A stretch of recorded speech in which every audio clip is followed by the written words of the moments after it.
sidelines for a long time. Now I'm finally getting in the game. It's about time. This is my time. This is my time. The only thing I consider impossible is losing. I've been waiting on the sidelines for a long time. Now I'm finally getting in the game. It's about time. This is my time. This is my time. The only thing I consider impossible is losing.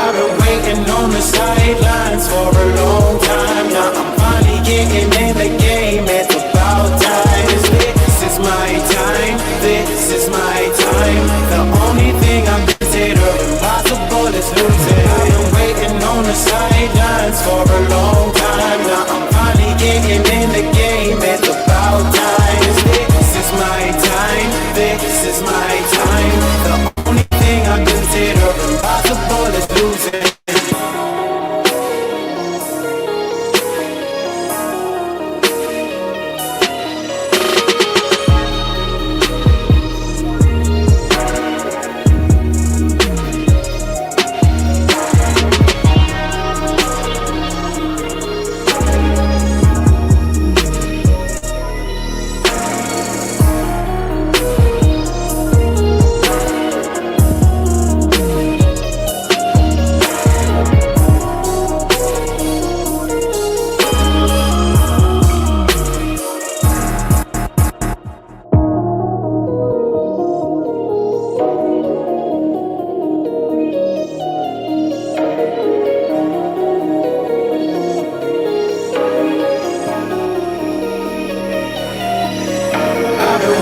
On the sidelines for a long time. Now I'm finally getting in the game. It's about time. This is my time. This is my time. The only thing I consider impossible is losing. I've been waiting on the sidelines for a long time. Now I'm finally getting in the game. It's about time. This is my time. This is my time.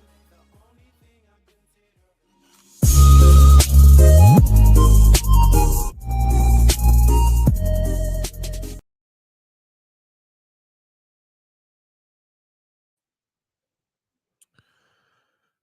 Thank y'all so much for tuning in. Welcome back to TD PHINS Talk, home of the real Miami Dolphin fans. Y'all punch that like button on your way in the building.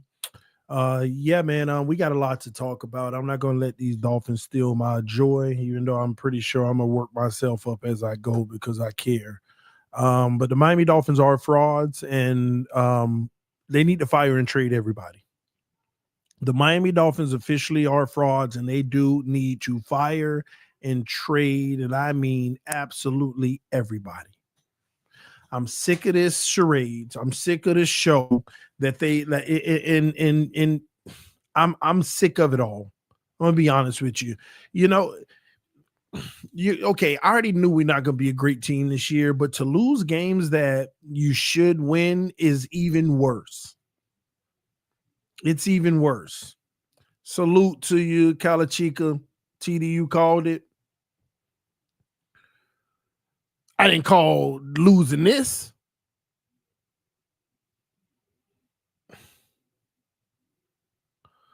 I mean, I know what you mean when you say I called it.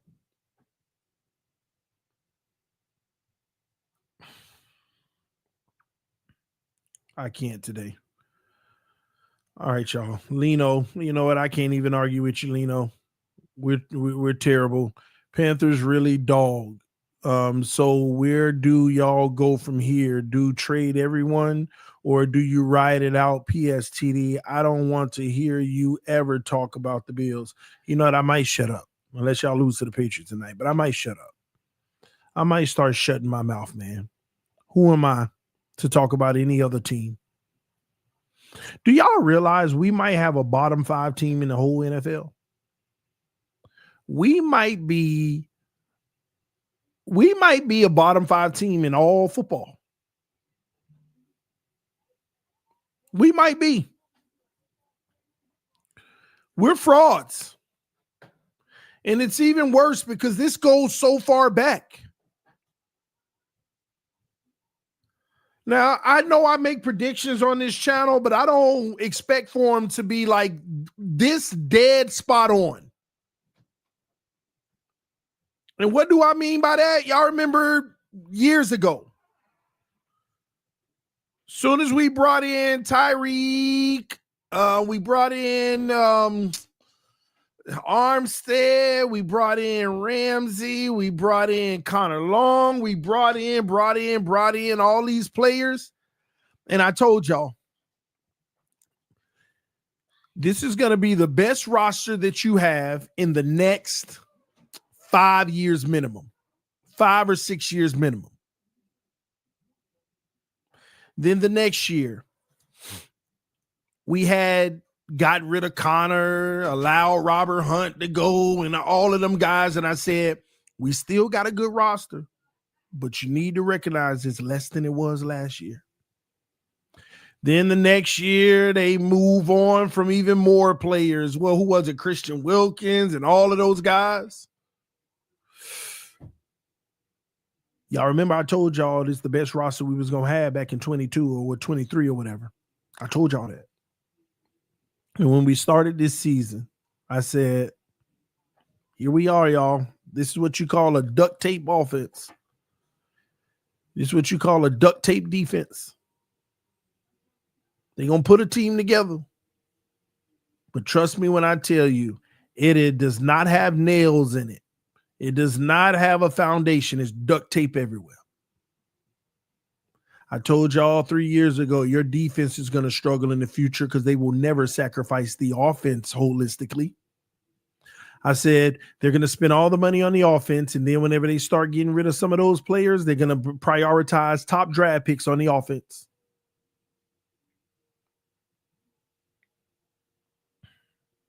And here we are.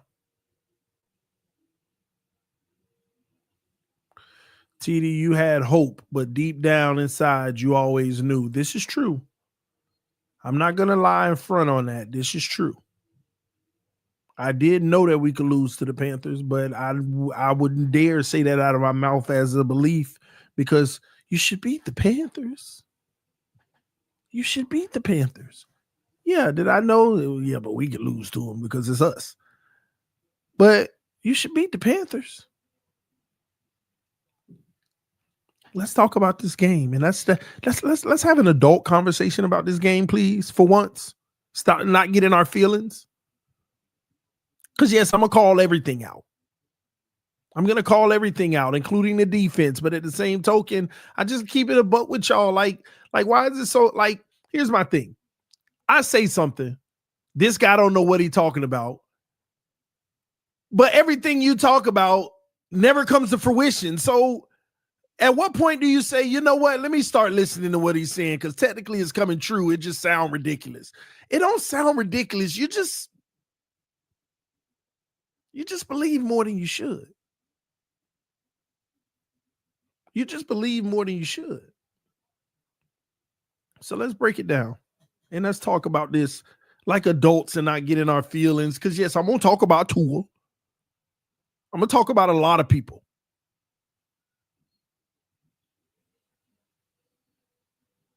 And anybody who wants to blame the defense, this is what I'm talking about. This is what I need y'all to hear out and at least hear me. This ain't on no defense. This is what everybody gonna blame it on. Stop talking about the Miami Dolphins if you're gonna blame the defense, because you're gonna blame them every week. You're going to blame them every week. I already told you what the defense was preseason. You don't have a roster on defense that can compete in the NFL.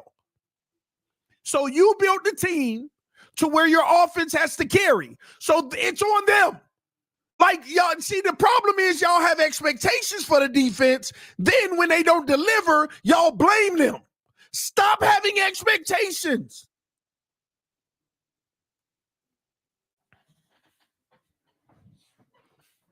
It's the craziest thing to me. It's a cop-out. It's a scapegoat is what it is.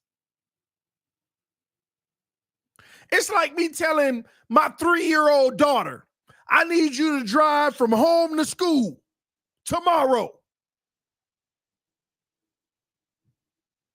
And before she leave, I refuse to acknowledge she can't drive. And then whenever I'm like, why aren't you at the school? Oh, it's your fault. It's your fault. I need my car. Where's my car? Why aren't you here yet? Well, Daddy, I can't drive. Oh, it's your fault.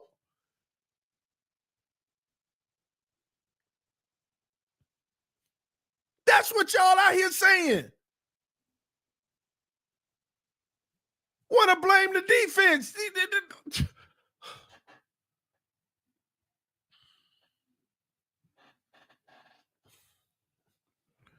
I said this on Bleacher Report. People need to stop with this defense crap. Did they give up a lot of yards? Yeah, they did. The defense played well enough to win the game. The defense played well enough to win the game. Let me give you proof. I already said it in my post game with Bleacher Report. We went up 17-0. That don't happen if it ain't for the defense getting 2 turnovers, which we scored on both of them. That don't happen if the defense don't get 2 turnovers. We started out 17-0. That don't happen if the defense don't get 2 turnovers. Yeah, but TD, after that, they were giving up a lot. Okay, it's 17-0, right?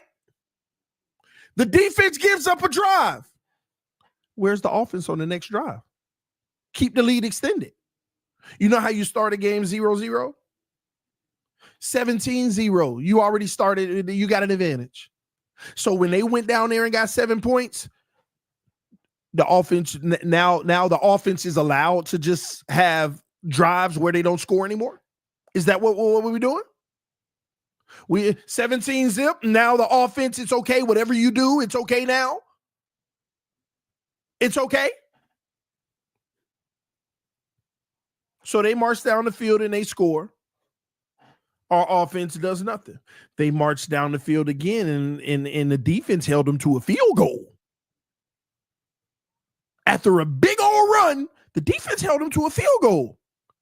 Our offense don't do nothing again. Because I think y'all forgetting the credit that the defense already had with the 2 turnovers to give the offense an easier road to score. So then they go, wait, hold on. They got another field goal, didn't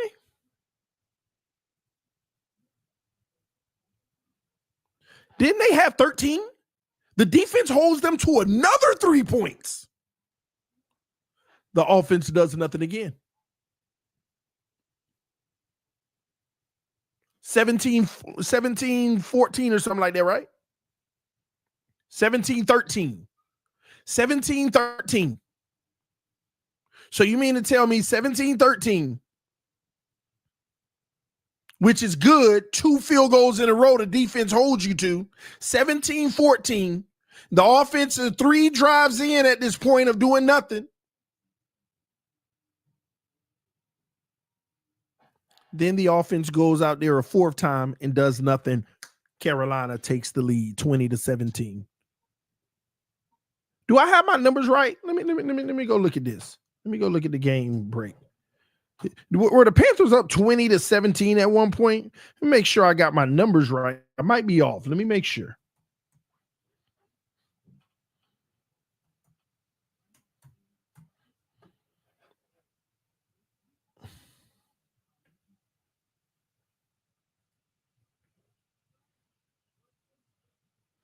You're joking, TD. The defense was giving up 10 yards a carry. Yes, they were. But there was a large part of the game they were bending but not breaking. giving up only 3 points. And then they had a point in the game where they gave up 0 points for like 4 drives in a row. 4 drives in a row. See, y'all only want to pick on the defense when it's convenient for you, when the offense start looking trash and you look for them to save you. But what about the offense saving themselves? What about the offense saving themselves? Let me go to this. Because this delusion, I'm going to be honest, it knows no bounds. And that's part of the problem here. We have a hard time even assessing the game of what's really going on here. The offense blew this game with their lack of productivity. And here's one better. Whose offense is better, the Miami Dolphins or the Carolina Panthers? Because you can't use defense as an excuse. Theirs might be ranked worse than ours.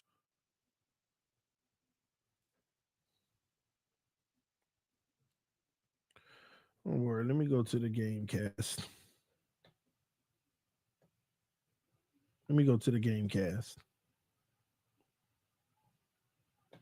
All right. Miami's up 17-0. Now, let me do official play-by-play so we can know how each drive ends, okay? The Miami Dolphins on the first drive got forced to a field goal. They held them to a field goal. The Panthers fumble. Bryce Young literally just gifted the Dolphins the football, and the Dolphins go down and score a touchdown. Then Bryce Young gifts an interception, and the Dolphins go less than half the field because they were already in the Panthers' territory, and they score a touchdown. So I want to ask y'all at this point, we are up 17-0. Who was doing the real lifting at the time? Let me know in the chat. Offense or defense? We up 17-0. Who was doing the real lifting? I need an answer. We up 17-0. Who was doing the real lifting? Offense or defense? I need an answer. The first drive, they hold them to a field goal. This terrible offense held them to a field goal. Good job. Second drive, fumble recovery. Third drive, interception. 3 times in a row, the defense held it down. Up 17-0. The Dolphins get the ball. 3 plays, -5 yards. 3 plays, -5 yards. No, the Panthers scored a touchdown. Then the Dolphins get the ball. 17-7. The Dolphins get the ball. 3 plays, -5 yards. Offense sold. Okay? So now I got 1 defense sold. Offense sold. And the defense already got 3 possession credit. Let's take one away. Because they sold and gave up a touchdown. Now the offense sold. The Panthers get a field goal. That's a win for our defense. That's the end of the quarter. Next time Panthers come out, the defense holds them to another field goal. Bending but not breaking. Forget that 10 yards of carry. Bending but not breaking. What happens right after that? The Dolphins get 3 plays, 7 yards. Offense sails. The defense still up with credit. 2 possessions. The offense is negative. -2. You want to talk drive for drive? Then the Panthers come out. Defense forces a punt. Dolphins punt and sold. Next drive, Panthers punt. Dolphins punt and sold. Once again, here we are entering the fourth quarter. Defense forces a punt. Dolphins punt. See how bad the offense was? The defense stacking up credit. Now, the Panthers score a touchdown. The Dolphins score a touchdown.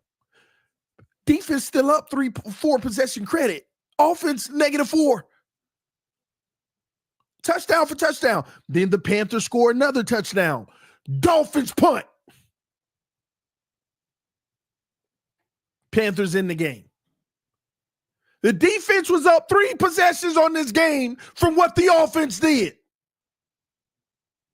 I don't care nothing about the 10 yards per carry. They were still keeping them out of the end zone most of the game. The Panthers waited till the fourth quarter to get in there twice. But the defense had already built a lot of cachet to hand the offense the game. This is crazy to me.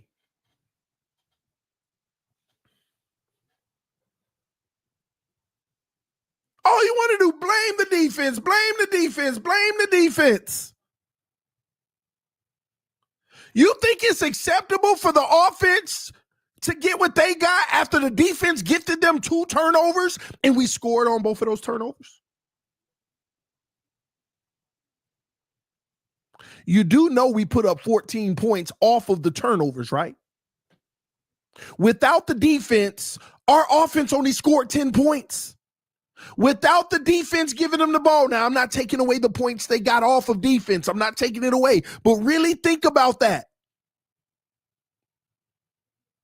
With the help of the defense, we scored 14. Without the help of the defense, we scored 10. Our defense helped us score more points than our offense by itself.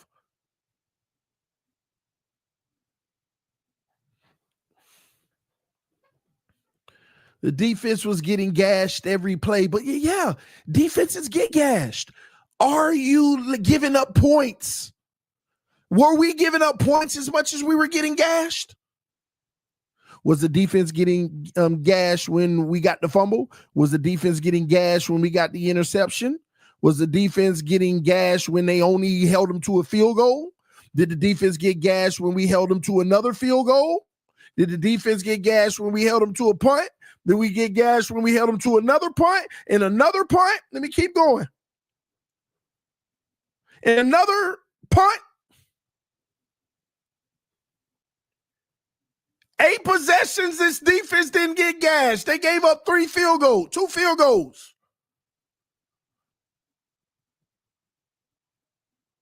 In 8 particular possessions, they only gave up 2 field goals.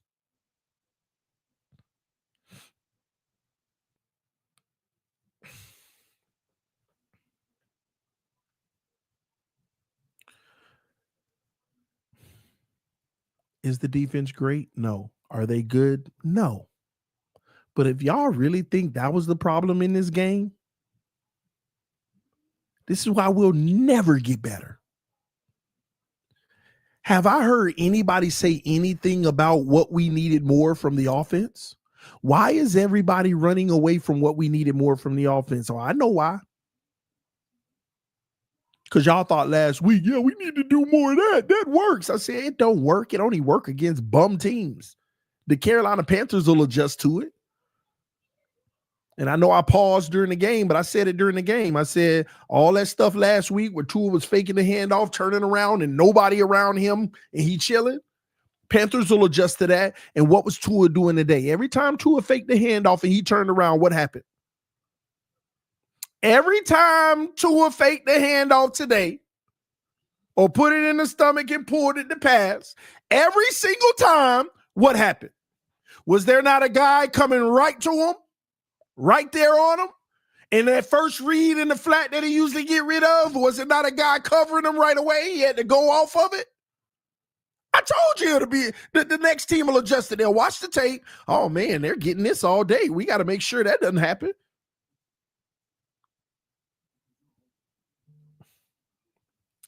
And don't tell me we don't have no O-line. This O-line was doing very well in the first half of this game. The second half, we got all nervous and they start sending an extra guy. They start sending blitzes. Now, was guys getting beat on occasions on the O-line? Absolutely. What game and what quarterback ain't getting under pressure? It happens.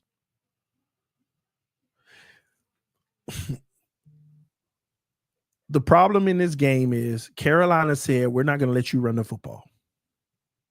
They said, we're not going to let you run the football. Not only that, go look at the defensive sets. They were in and out of cover 1 and cover 2. In and out of it.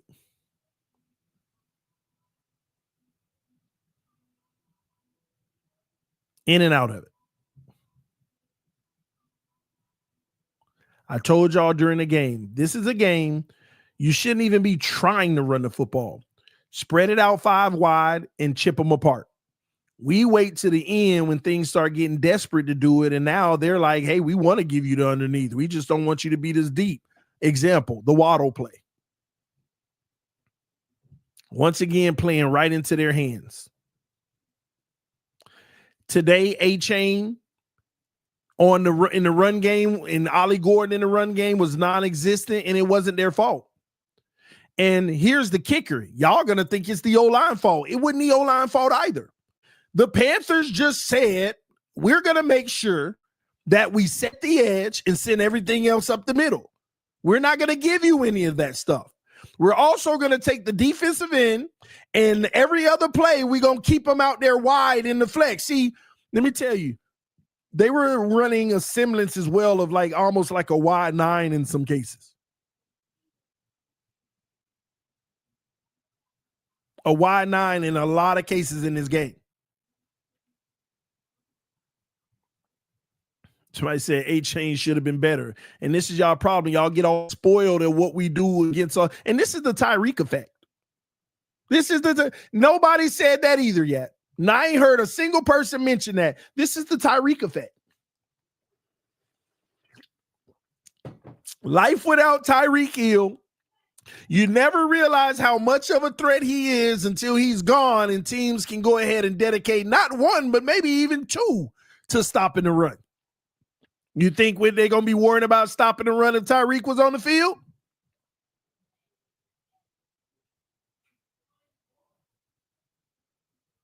This is the Tyreek Hill effect.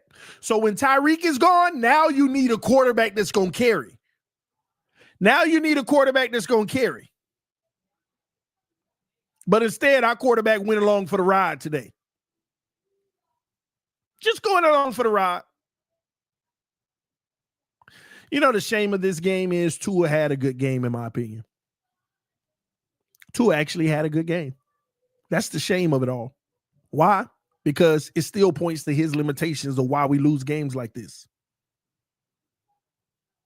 Because that good game, had he not had the mobility limitations and would have done a little bit more with his legs in this game and all those third downs where he's frazzled and all of that stuff, yeah, we would have won. No question. If he would have been able to step in there and take the hit and deliver the football instead of making business decisions, yeah, we would have won. And the crazy thing is, I saw him like 5-6 times escape the pocket, but he barely ran. And when he did, we ain't diving forward for that first week. Let me get down short 2 yards. Got us going forward on force and debating it and all of that stuff. Y'all will never understand. See, if you had a guy who didn't have those limitations, we would have won that game. We wouldn't have been talking about none of this. We wouldn't have been talking about none of this. It might be 37-17 end of the game. We would have. See, what y'all don't realize is those punts that we had in a row. Let me count these up. Let me count these. 1, 2, 3, 4. Those 4 punts. Wait, hold on. Let's go to the Dolphins. How many punts in a row? 1, 2, 3, 4, 5. I ain't know that because before second half we punted 2. The offense had 5 punts in a row. Don't tell me that about the defense. The offense had 5 punts in a row. Don't tell me that about no defense. 3 plays, -5 yards, punt. 3 plays, 7 yards, punt. 5 plays, 13 yards, punt. 3 plays, 3 yards, punt. 4 plays, 20 yards, punt. Don't tell me that about no defense. Don't tell me that about no defense. The defense ain't had no 5-drive stretch of nothing bad.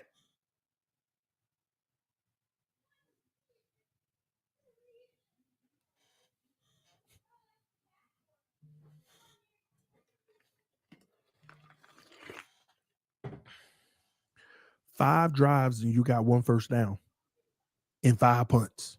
Don't tell me nothing about no defense. Yeah, they wasn't good either, but don't tell me nothing about no defense. Don't see y'all trying to deflect the blame. Say the whole team was trash.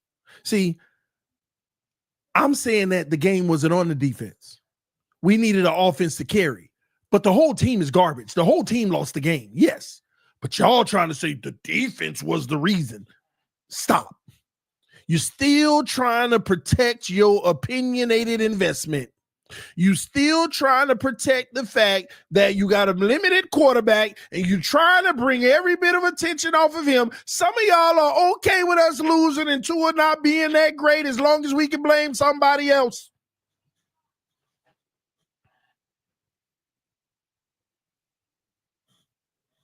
Long as you can say it was somebody else and stop capping, CB. You the reason we lost too. Yo, Jinx coming in here too, cooking up. Yeah. I'm happy now. How happy are you right now? You came in the chat during the game. Oh, yeah, I'm happy. Yeah. How happy are you now? Are you still happy? Because Tua didn't throw no picks. He ain't had no fumbles. You might still actually be happy. You might still actually be happy, ain't you? Tell the truth. Tell the truth, Shave the Devil. You still happy, ain't you, CB? You still happy. See, that's what I'm talking about. Nah. I'll send a link if you answer the question, CB. You happy? I'll send a link if you answer the question. You happy? Are you happy, CB? Mm-hmm. Yep. Are you happy? Because you came in on the stream. Tua cooking. I'm happy. Why are you trying to downplay when we winning? Because I told you, when we beat up on these bum teams, y'all get this false hope like we good all of a sudden. As soon as you came in here, start talking that mess, we just start going downhill.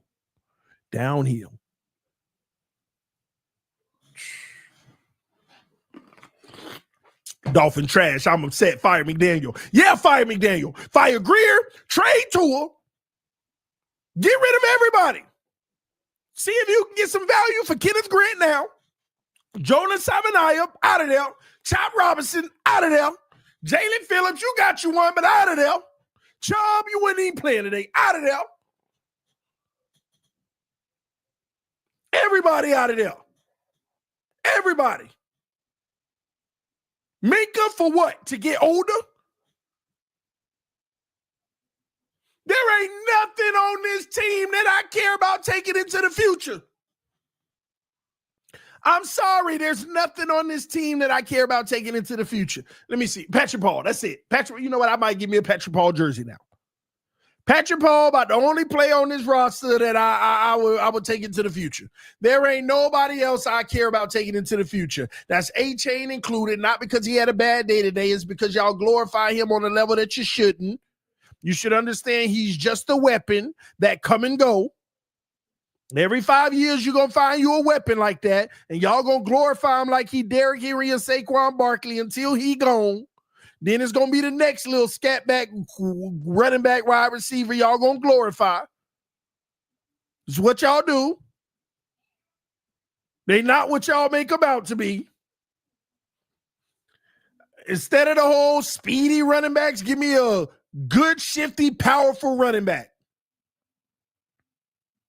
Ain't got to be Derrick Henry. You just got to be good. Give me like this. Why we can't never get a guy like the Swifts of the world, the Aaron Jones of the world, the Saquon. You know, why we get, that's the type of back you want. Well-rounded. They can catch out the backfield. They ain't no speed burner, but they power and finesse, and they do have speed, though. Just ain't the A-Chain speed. That's the type of running back you're supposed to glorify the way y'all do. That's what you need. Yeah, I mean, I would keep Waddle, but hey, 3 years from now, is Waddle going to start to have the knick-knack injuries of an aged receiver? See, I'm thinking, this whole thing is a mess. So I'm thinking 2 years down the line, 3 years down the line, when we might be able to start competing again, right? After building it up for 2 years. I'm thinking 3 years down the road. Why I'm going to sit there and I'd rather go get a best draft pick I can for Waddle right now, instead of just saying we got Waddle for the next 2 years so he can get his 80 yards a game and say, hey, he was a Pro Bowler, maybe at best, maybe, just so we can say that. You know what, Kara, I'm glad you said that. Kara said, you're high. Maybe you're talking to me because maybe it sounds like I'm not making sense, right? Like Kara, I'm actually begging you and urging you, please hear me out here because a lot of people think that I just be talking on emotion, but there is massive logic in what I'm trying to explain to y'all right now. The Miami Dolphins are a bad football team. We are going to be a bad football team for the next 2 to 3 years coming. And one of the main reasons we are is because we have some bad contracts and locked up guys who are part of the main issues because the money's locked up in them. And we're going to have to get through those contracts and recover from them before we actually start to compete. And that could take 2 to 3 years. So what is the type of logical player Waddle is going to be 2 to 3 years from now? And I'm tired of us glorifying us having a good weapon for the 2 years we're going to be trash. And then as soon as we come out of being trash, they start getting hurt a lot or they're not the same player. See ahead in the future now so that you can make the best change. You can make the best decisions so that you can accelerate that 2 to 3 years to maybe a solid 2. Maybe a solid 2. You can accelerate it if you go ahead and lock in assets now. A-Chain is a small back. If he does the work that he needs to do to be great in this league, he's going to take a lot of abuse and punishment. 2 more years, 3 more years of wear, you might actually see a guy who isn't that explosive anymore and that gets banged up a lot. 2, 3 years from now. He's undersized. The wear comes quicker. So y'all want to hold on to him once again during the years that we're going to be rebuilding? Y'all don't get it. This is why I was the idiot in Dolphin community when I told y'all 4 years ago, trade Xavier Howard now. This is the best stock you're going to get from him. Baltimore's looking at him. All the teams are calling about him. Trade him now. Oh, you're an idiot. You want to get rid of our best players. Y'all don't get it. We about to rebuild. You're about to have a good old Xavier Howard for 2 years, and then he going to start breaking apart. And what did we do? We read up the contract. It was him and Byron Jones. I said that was a mistake. What ended up happening? He had 2 more solid years while we were rebuilding. And as soon as we got the team, injuries, not playing great anymore. Waste. Y'all don't think ahead. You keep thinking of now because you want to win now, but realize your fate so you can have a better future. Realize your fate right now so you can have a better future. I told y'all this. I told you this. I keep telling y'all this with players. Man, trade Calais Campbell now. You can actually get something. No, we still got a chance to win. All right. Okay. Whatever you say. Trade Mike Gesicki now. Him and X. Nope. Franchise tag. At least that was a tag. So it was just 1 year. Thank you. Trade Tyreek now. Man, why we still trying to win this year. Why you negative trying to give up on the year? Man, if you don't see what's about to come, you see, I can't. You see, this is why we always losing. It be your own fan base. It be your own co-fans. It be Dolphin fans. They'll attack you. Trade Tyreek now. Who was I not telling everybody to trade Tyreek? Even if Tyreek was on this team, man, you ain't win no Super Bowl. You might not even make the playoffs. Even if Tyreek didn't get hurt this year, ladies and gentlemen, we probably wouldn't make it the playoffs. Trade him. Now look at us. Now look at we probably can't even get a compensatory pick now.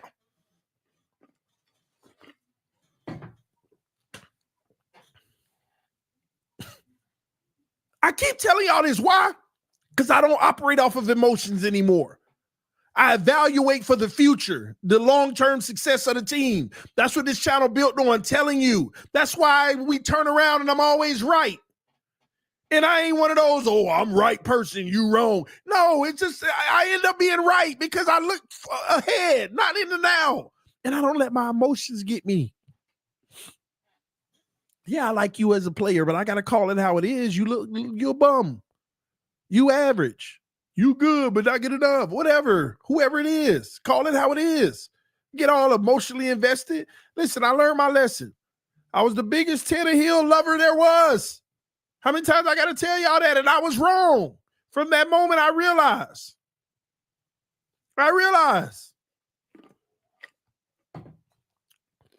TD, captain of the Titanic. Let me ask you a question. Because I remember I watched the movie Titanic several times. I just don't remember. Did the captains get off the ship?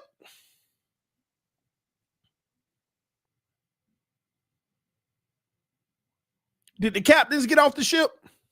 I just don't remember. I remember they gathered together, and I know the band went down playing with it. No, the captains didn't get off the ship, but don't call me the captain. Don't call me the captain of the Titanic.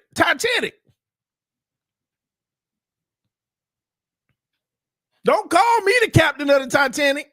And don't call me one of them people in the water holding on to something gone, frozen. I'm one of them ones on the lifeboat. I'm one of the survivors. I'm her. I got a diamond in my pocket.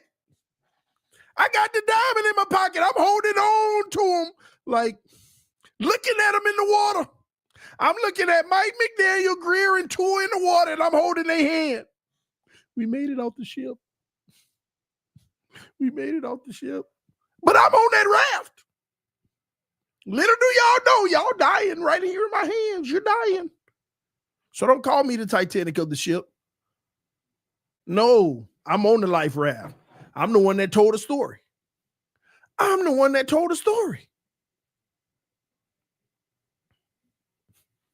Don't get me mistaken. Because all these people out here lying to you, they in the water. They think they made it. They holding on to something. They think they made it. Oh, they in the water. That frost is going to get to them eventually. Y'all better get out that water, because that's the problem. They think it's okay to be in the water because y'all let them. Get out that water. Captain of the Titanic. No, don't play with me. I'm on that life raft. I might not even be her. I might have been on the first one. I might have been on the first one. Man, crazy.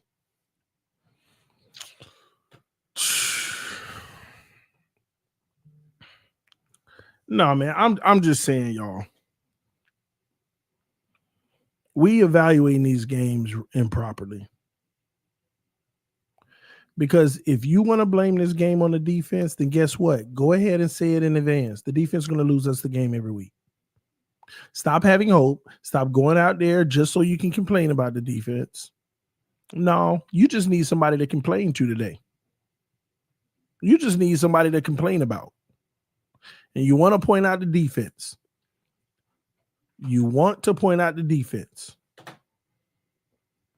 And I'm sorry, I don't care how bad your defense plays, but if you could force 5 consecutive punts in a row,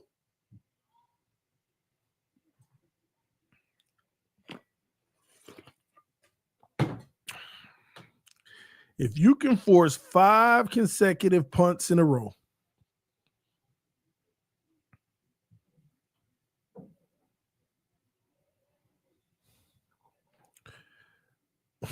even worse though. In 7 possessions, they gave up 6 points. There was a stretch in this game that in 7 possessions by Carolina, they only got 6 points. Y'all gotta stop this mess. And the crazy thing is, if you watch my stream during the game, and I know a lot of y'all didn't I say that? I said they keep getting stops. Eventually, they're going to give up a touchdown. It's inevitable.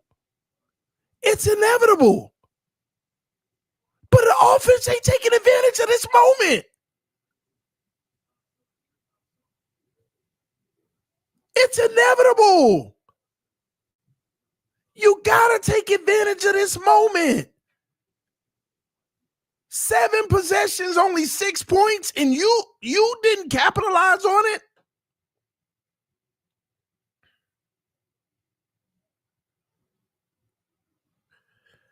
They couldn't because the Dolphins in 5 possessions punted the ball. 5 possessions in a row. The possession before half and the 4 in the second half to start the second half, they punted the ball. 5 possessions in a row. And y'all just want to talk about the defense. Y'all are kidding. Y'all, this is why. This is what's wrong with our fan base. We can't even identify the real issue.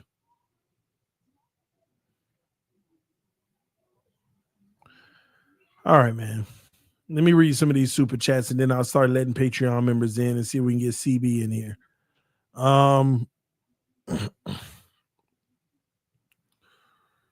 Let me hit the super chats. I'm behind. All right. Head Color TV said, honestly, though, isn't this the best thing to happen to your team?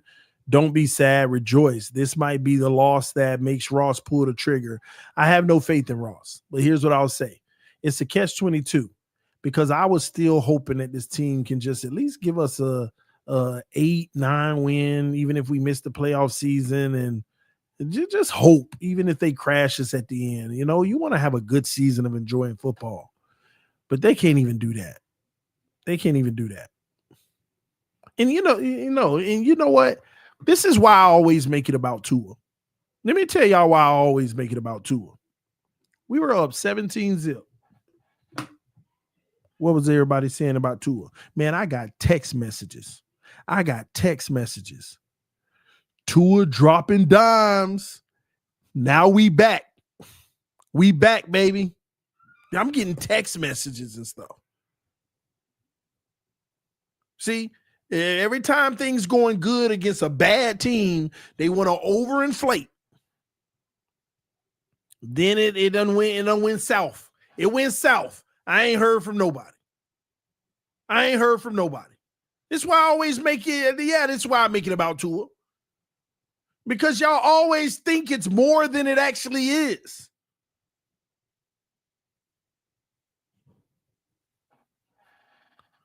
So it's a catch-22. Yeah, some people can be happy about this because we might get closer to a better future. But I'm sorry, Stephen Ross ain't give me no reason to feel that way. 24 points against the Panthers when our defense got 2 turnovers for our offense is good enough for 2 in the years, TD. I know it's good enough for them. Tua's stats didn't look bad. He ain't throw no picks. He ain't had no fumbles. Yeah, it ain't. Man, you needed a quarterback that was going to carry in this game. It's that simple. That's all it is. You needed a carrying quarterback. That's it. And I keep telling y'all need to go watch Mac Jones' game on Thursday night. That's tell you all you need to know. Hard-fought battle just like that, but he carried. He had carryability in the game. 21.4 points is the league average. 27 is too much, and 24 would win you a game according to the average.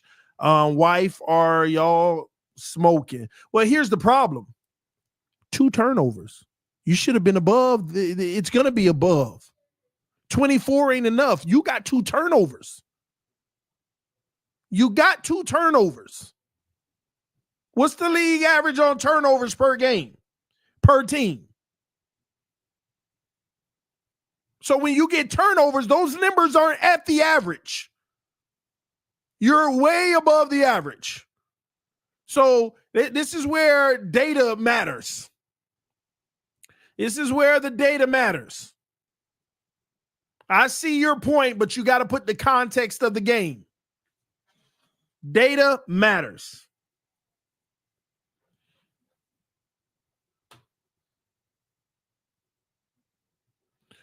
All right. We got Wayne here said up 17.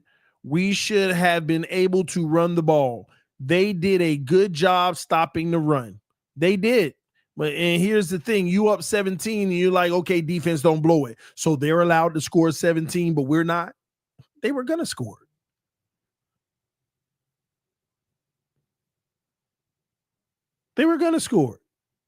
But if you up 17 to zip in almost, what was it, the first quarter? And you only score one more time the whole game. You see, another piece of context. That's another piece of context right there, smack dab in your face for the most part. How much time was left? Okay. So half the game, you score 17. The rest of the game, you only get 7. That's a problem. That's a problem. I keep telling y'all, if they didn't turn the football over, which was self-imposed by them, a bad throw and an untouched fumble, if they didn't turn it over,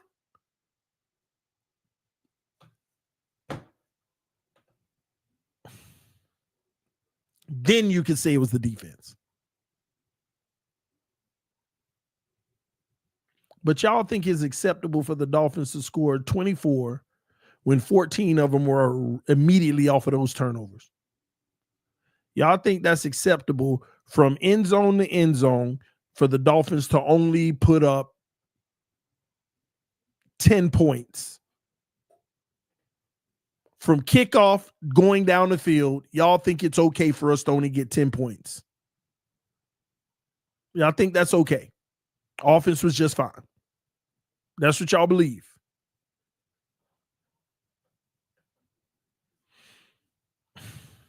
Good Lord, you are always so wrong.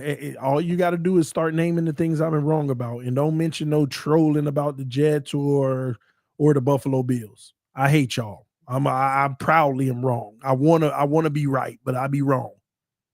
But when it comes to the Miami Dolphins, can you start naming the things I've been wrong about? That's what I challenge any of y'all who always say I'm wrong. Why don't you start naming off the things I've been wrong about in regards to the Miami Dolphins? Please enlighten me. With that offense and Tua as QB, you need more than 5 fingers on one hand to tally the negative possessions.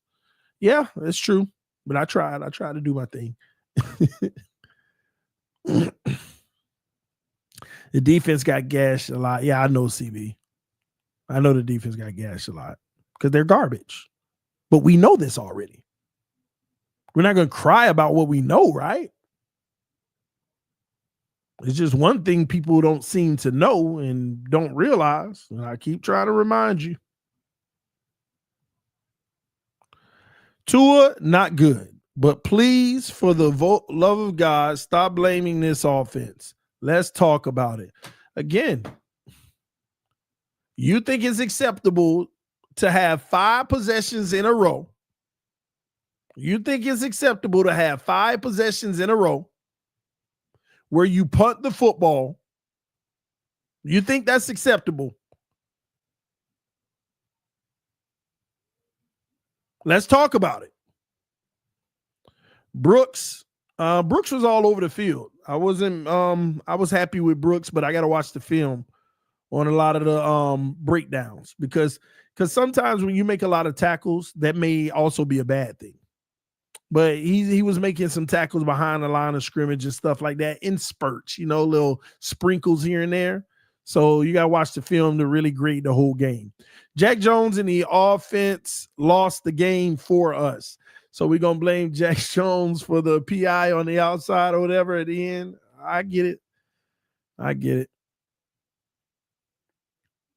That was tough.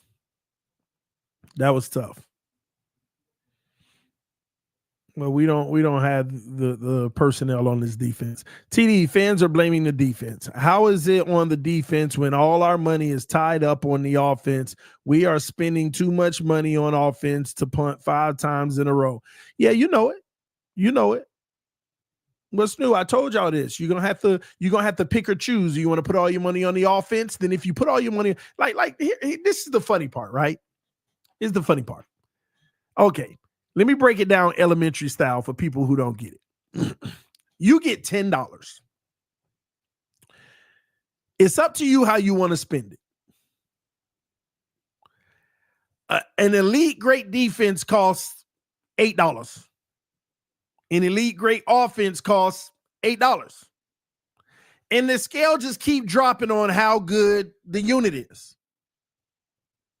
Y'all are really out here trying to blame the defense when you spent $7.50 on the offense. So you're spending $2.50 on the defense, and I hear crying about, the defense blew the game.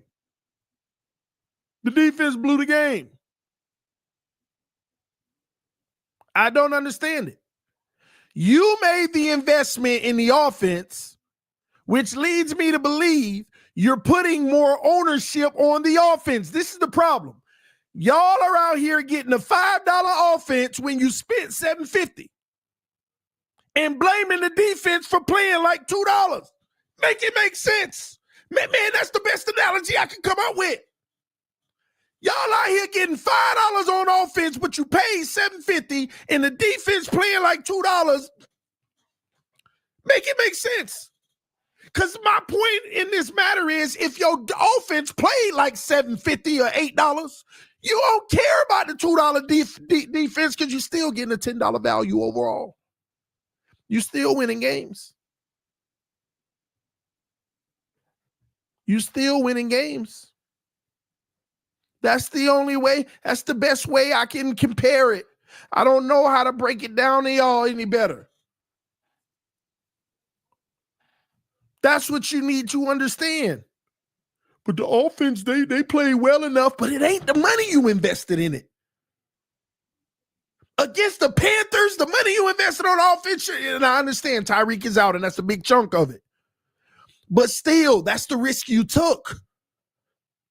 So when Tyreek goes down, your offense is going to be operating at a negative, and they can't carry because you don't have a carrying. You put your money you put most of your money on something that couldn't carry if other elements went down. That's your problem. See, if you had a quarterback that you put your money into that can do some carrying, he might could still get that offense at $7 at least. If it ain't $7.50, he can still get you at $7. And guess what? You'd have won today. You'd have won today. I don't know how many ways I got to tell it. The defense was trash. They were giving up yards all over the place, getting gashed.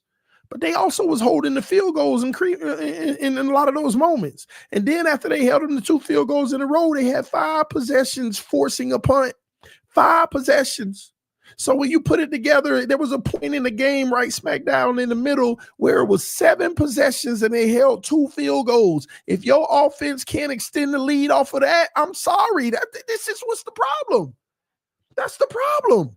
If your offense can't extend the lead off of that, y'all need to stop. You're not seeing it. I don't get it.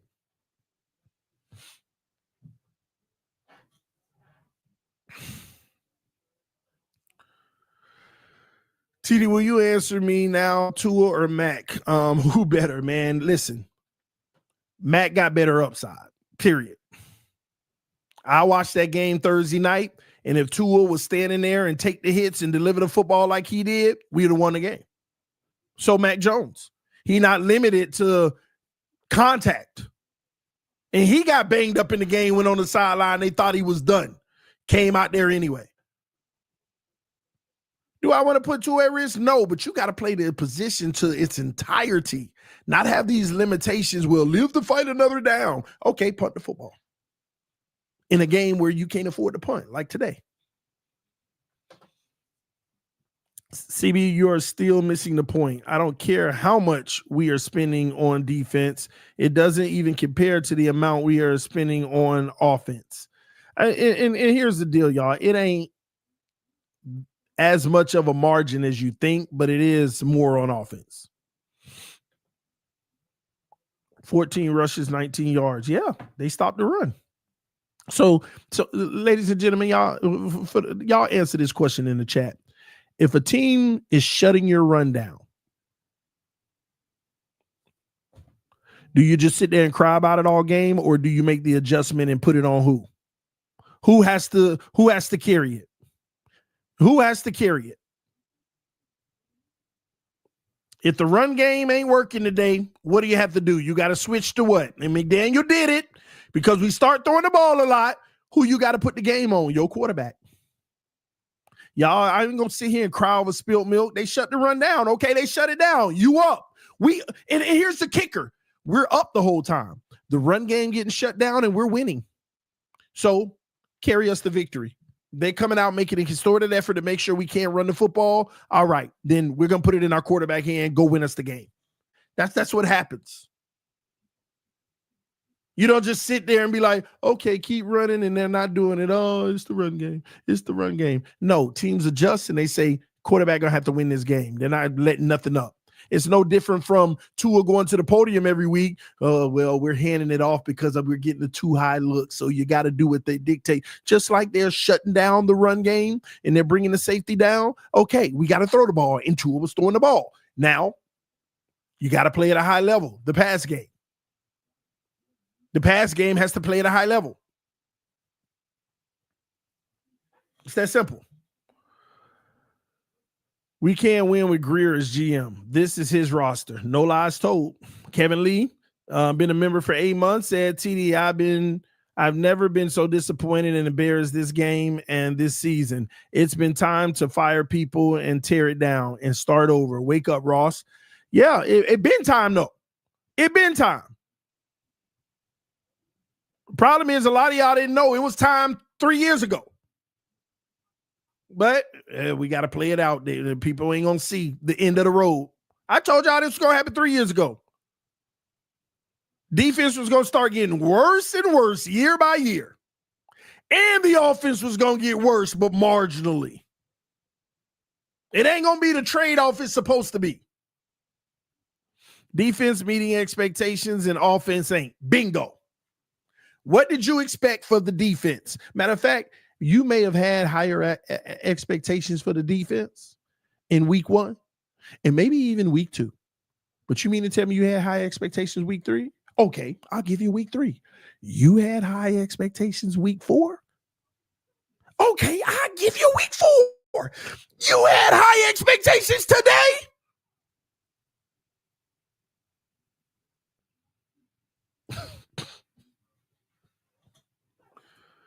You can't make this up, but it's the defense. Only people blaming the defense are the people that either are protecting somebody else or had too high of expectations. You know what? Let me take it a step further. The defense overachieved today. Tell me that ain't crazy. It's crazy, but it's true. Y'all want to blame the defense, but they overachieved. They actually overachieved today. 2 turnovers, 7 possessions holding them to 6, 5 punts in a row at one point. Get out of here. That's overachievement for this defense.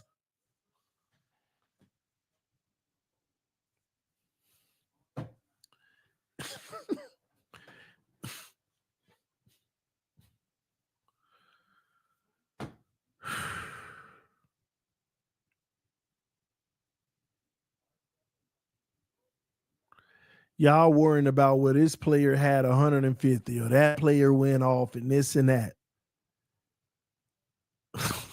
5 punts in a row, 2 additional drives of just field goals.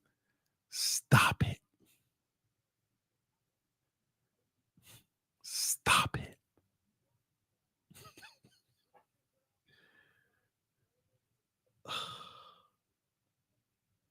Stop it.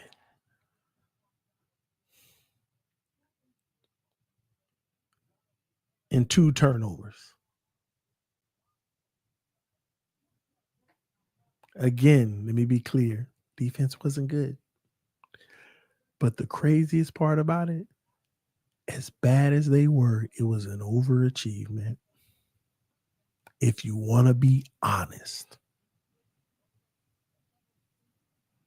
Now, some of y'all going to go into next week against a better quarterback, a better system, a better coach on offense with the Chargers. And if the defense plays just like that, that would be amazing for us. But y'all would still say it was the defense. A much better offense is coming to Miami next week. And the truth be told, I could only hope they play like that against the Chargers. But here's the counter to it.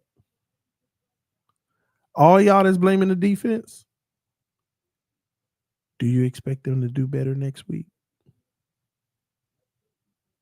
For all y'all that say I'm crazy, it was on the defense, put it in the chat right now. Do you expect them to do better next week? than they did this week? Yes or no? I want a definitive answer. I don't want no explanation. Put a yes or no. Right now, after 5 freaking games you done seen from this defense, do you expect for them to play better next week? Yes or no in the chat. It's an expectation of you. Oh, they're gonna play better. They're gonna they're gonna play better. You know they're gonna play better next week. That's what you believe. See, the truth is, you even know the answer is no. I don't. I don't. So if that's the case, and you know you don't expect them to play better, and that's a better offense, then what? How do you win the game? What do we need to do to win the game? If you already expect the defense to not play better than this week, then you tell me in the chat right now, what would we need to do to win the game? And the only place you can reach towards is the offense, because you already expect the defense, right? See, I'm putting you in a corner right now. If you have no expectations on the defense, and y'all be some of the main people out here, no, the Chargers ain't a guarantee win. We could beat the Chargers. Okay, there's only one way to do it, and that's on your offense. So if the offense goes out there and we lose the game next week, are y'all gonna still blame the defense? Are you still gonna blame the defense? I'm just trying to understand the logic. Are you gonna blame the defense? If you already have no expectation on the defense to do better, and you know what it'll take to win, which the offense just has to be lights out, then the expectation is the offense to win the game. And you're crazy if you don't think the offense, had they just converted on one of those drives out of the 5 punts in a row, we would have won the game. This is primarily an offense-driven league. This is an offense-driven league.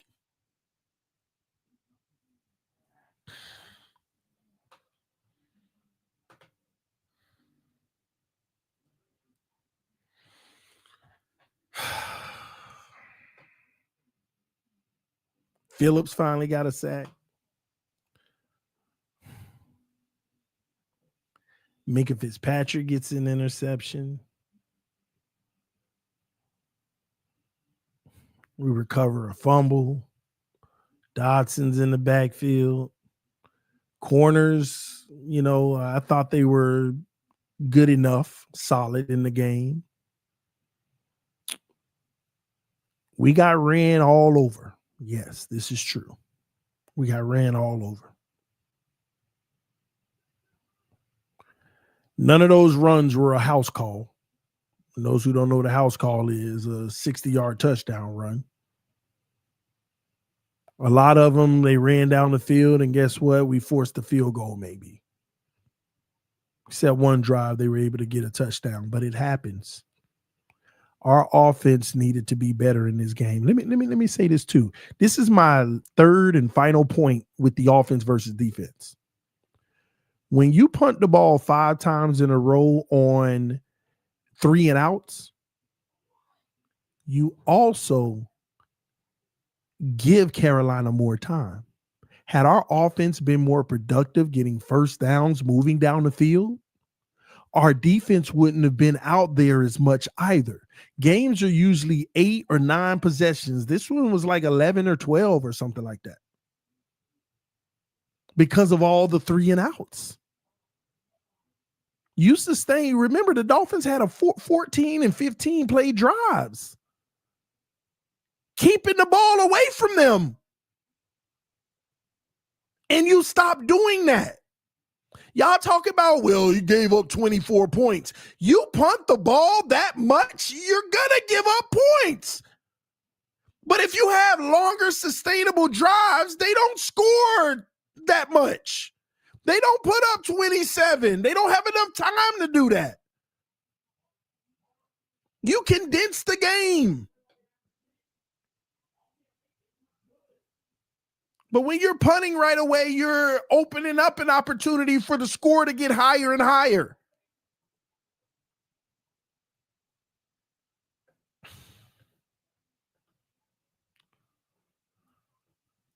Oh boy.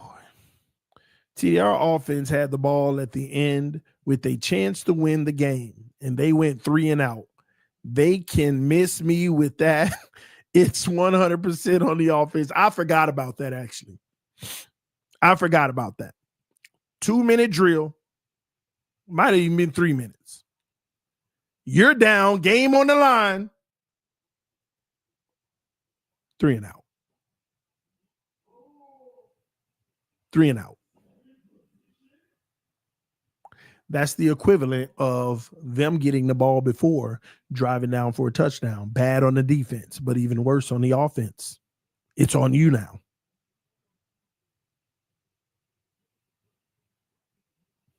See, some of y'all are the type of people that'll do this. It'll be 0-0 in the fourth quarter with 20 seconds left. And we give up a 40-yard run to put them at the 40-yard line, and they kick a 58-yard field goal. The defense blew it. That's the type of people some of y'all are. The score is 0-0. They give up a 30-yard run. They got a long field goal. They make it. The defense old. And I know that's exaggerating, but that's the equivalence to me. I know that's an exaggeration, but that's the equivalence. Because once again, if I told you at the beginning of this game, there are going to be 7 possessions and the defense are going to hold them to 6 points. There's 10 possessions in the game, but there's going to be a 7-possession period in a row where the defense gives up 2 field goals and forces 5 punts. Everybody and their mama, we winning that. We winning that. It don't matter what happened in them other 3. We gonna win that. 7 possessions and they got 6. Yeah, we probably done went up. We probably done went up 30 on them by the end. That's what some of y'all would have said before you saw the game. So I'm sorry. That's how some of y'all sound. Y'all the same people that if a quarterback throw 2 pick sixes and it's 14-0, and then the quarterback come all the way back and make the score 17-14, then we give up the game-winning field goal, the defense blew it. Not the quarterback dug the hole to begin with. Not that while you were coming back, the defense was playing great the whole time. They just gave that thing up at the end that blew the game. That's all y'all see. That's all y'all see. That's all you see. That's all you see. All right, let me finish reading this so I can drop the link, man. What people are not realizing is that only putting up 24 points against a horrible Panthers defense is as bad as a performance as the defense today. Yeah, I agree. They're not putting that in the context either. You were playing one of the worst teams in the league. One of the worst teams in the league. See, everybody like, oh, well, didn't they blow out the Atlanta Falcons? See, this same team ain't played nobody good this year. Arizona had to score 27 to beat them. 27-22, not far off. But Arizona had to get that 27 to win. Arizona did it. Jaguars had to score 26. Now, the Patriots blew them out. 40. Oh, man, that's even more context. We lost to the Patriots, and the Patriots blew them out, and we just lost to them. See, it's all coming full circle. It's actually telling you what it is. Everything's telling you exactly what it is. We're just that bad of a team. We beat the Jets, which is the worst team in the league, not even by much.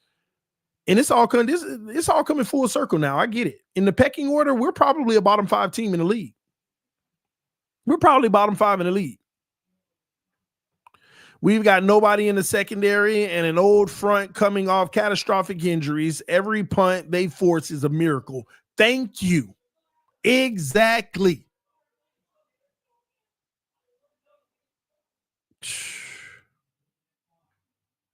Oh, ball game. I got to eat that up. Ball game said both sides fell on their face. Agreed. But the defense was given a lead to protect. You kidding me? The defense was given a lead? The defense was given a lead? Ain't the defense the one that gave the offense the opportunity to get the lead? And the rest of the game showed you that because the offense couldn't do nothing off of anything else but the ones the defense took. Come on, ball game. That statement right there. The defense was given a lead to protect. The defense gave themselves the lead to protect. Don't act like the offense gave it to them. Come on, man. And they didn't do it. You know the offense has to protect their lead too. The offense has to protect the lead too. It ain't just the defense. Come on, man. Come on, man. I'm gonna drop the link. I'm gonna drop the link. I just gotta finish these super chats, man. Give me a second. I gotta finish these.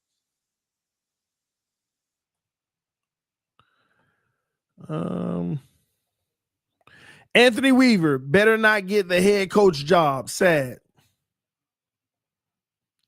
Sorry for your loss. The defense scored both TDs with turnovers. No, they didn't. They put them in a good position for the offense to score and held them to low points. This was an offensive failure. Go Bills. Why do y'all want someone fired? We can get first pick. I get it. But can we get the first pick? I don't think we can even try to be worse than the Jets. I don't even think we could try to be worse than the Jets. Yeah. I don't think we can be worse than the Jets, bro.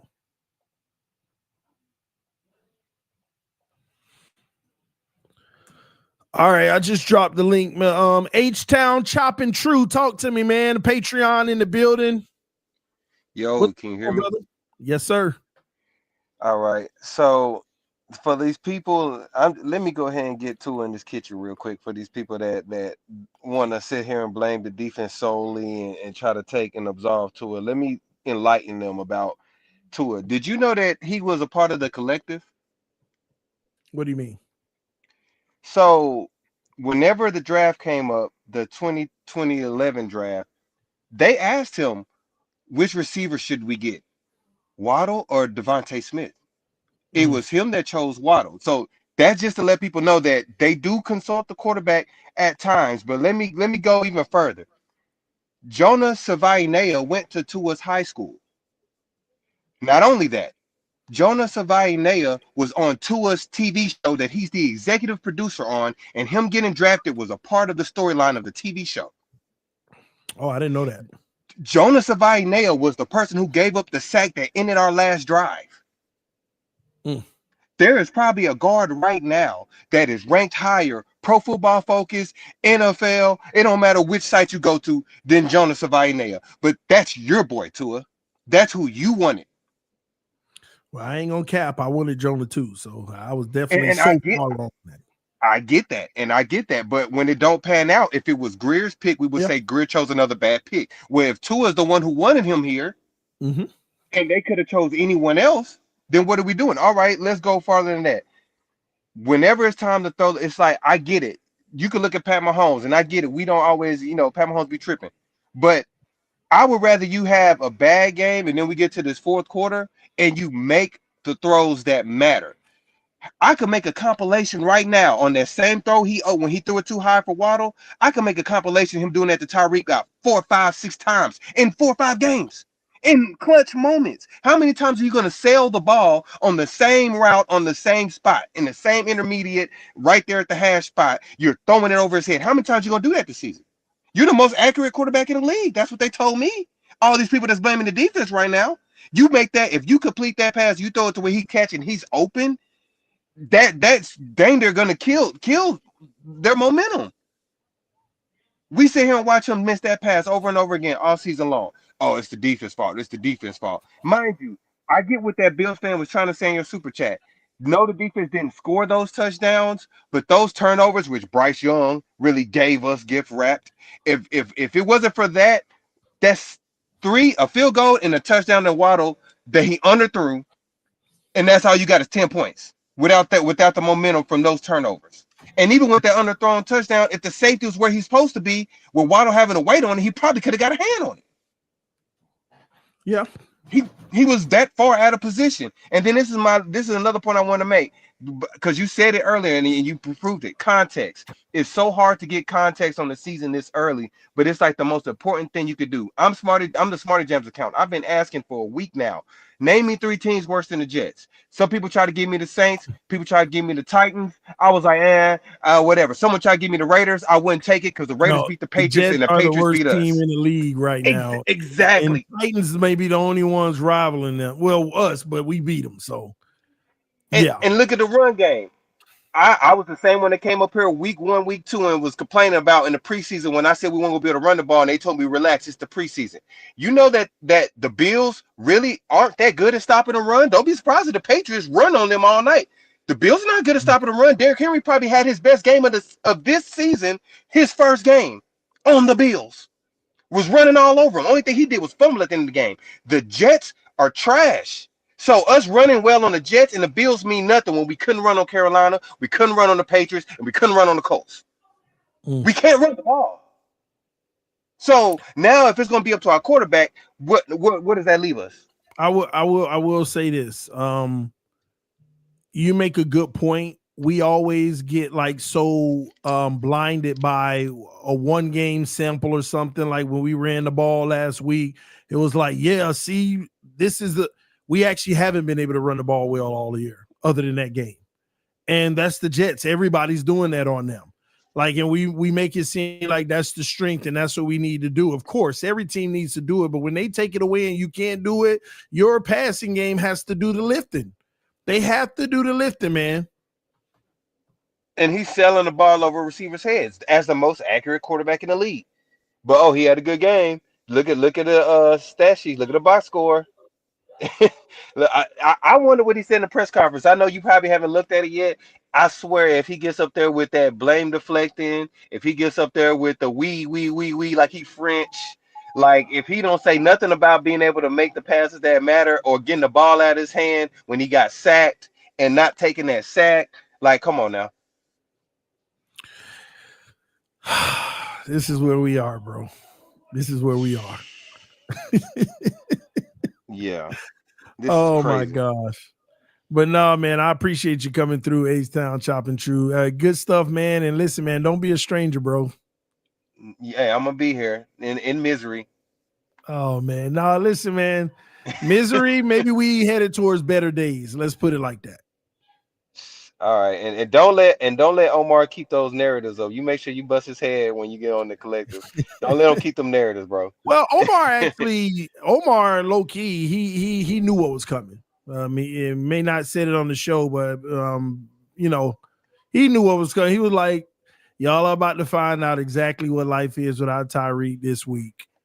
Yeah, they're gonna move the ball at times, but this offense is totally different.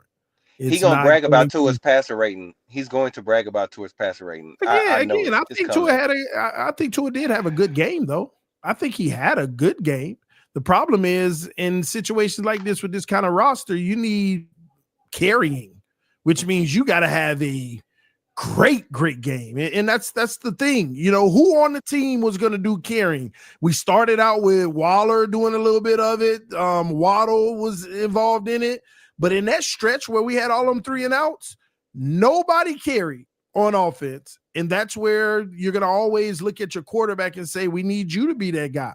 And that's not the case. I just hate that we need that much for a bad team.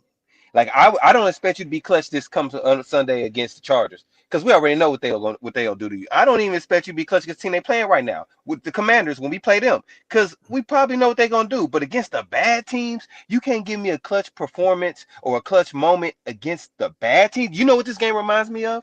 The Titans game we lost to Will Levis. Eerily, it's very similar. No, this one's worse to me. You think it's worse than that game? Yeah, it is. That was one of those. No, you might be right. Maybe. I don't know. What's in there just going scoreless, getting nothing. And the whole second half, they just steady coming back. I know. It just feels the same. Here we are, man. But I appreciate you coming through, bro. All right. Thanks, bro. All right, man. Oh, wait, I had the wrong thing up. Well, here it is. All right. Oh boy, here come the double. I love it. I love this for me. Hey, I love it. I love it. Ball game. Don't say nothing yet. I gotta deal with something first. Ball game. Don't say nothing. Let's go. Let's go. You the reason we lost. I'm muting you. You the reason we lost. You came up in here 17-0 to a cookie there. I'm happy right now. I said, chill out, bro. He playing good football, but chill. It's stuff like that. I told you don't jinx us. Hey, and sure enough.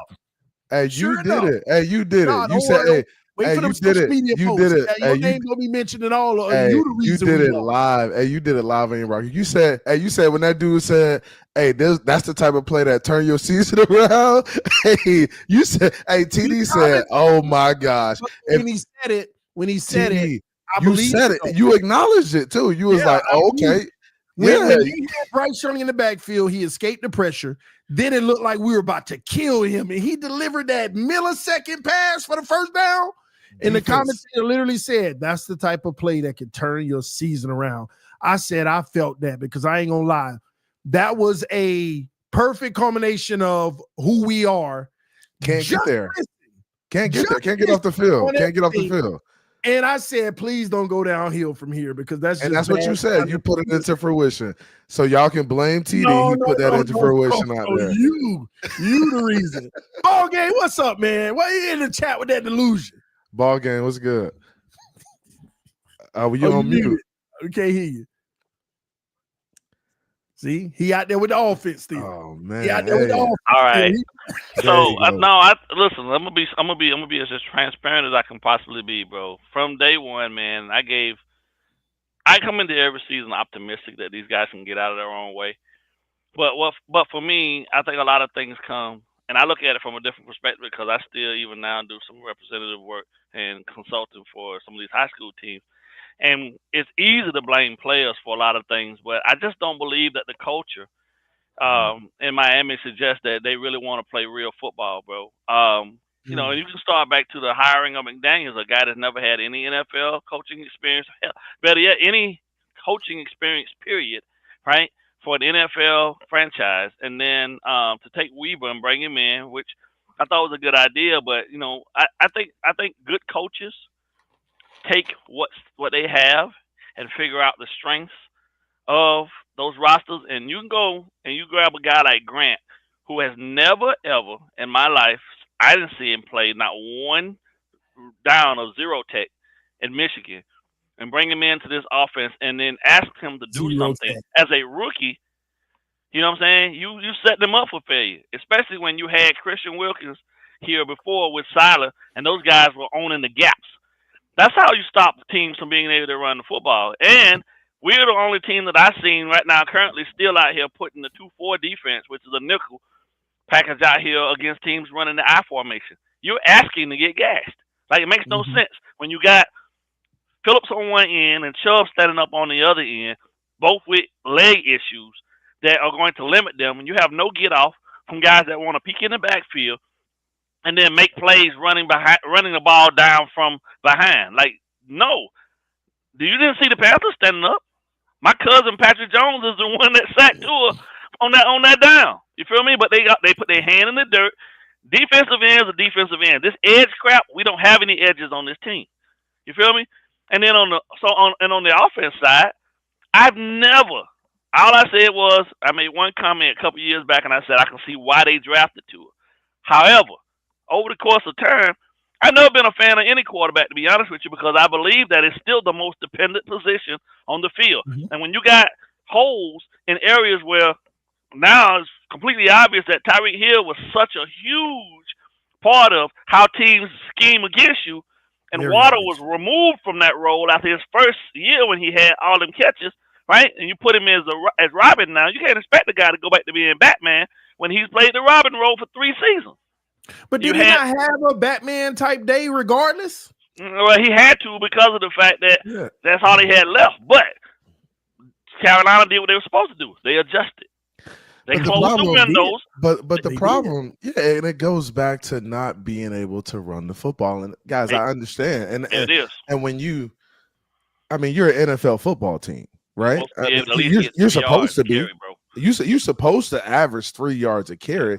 If you average 2 to 3 yards a carry, you're at least ahead of the chains a little bit. You don't put yourself in the 3rd and long and put yourself in the downs where the defense can just tee off on you. Yeah. And that's what the Miami Dolphins did for 5 drives straight, where you said they punted. Right? Establish no toughness, man. Hey, you don't establish no toughness up front. You have no dog in you. The other team smells it. And they say, they say ain't ready. They don't want to line up today. And McDaniel's play calling is, I'm gonna just try to run around you. I'm gonna finesse you with screens. I'm gonna try to do this. I'm gonna try to scheme you to death. Match you with speed. When it all boils down to it, you gotta be able to dig deep and smack dudes off the ball. That's it. Let me key in on you. Let me respond to this run. Yeah, I do. I acknowledge that, but let me respond to this run game. This is the element that I don't hear y'all talking about, though, right? Mm-hmm. Because you're right. Everything you're saying is factual when it comes to the run game. You got to be able to do that.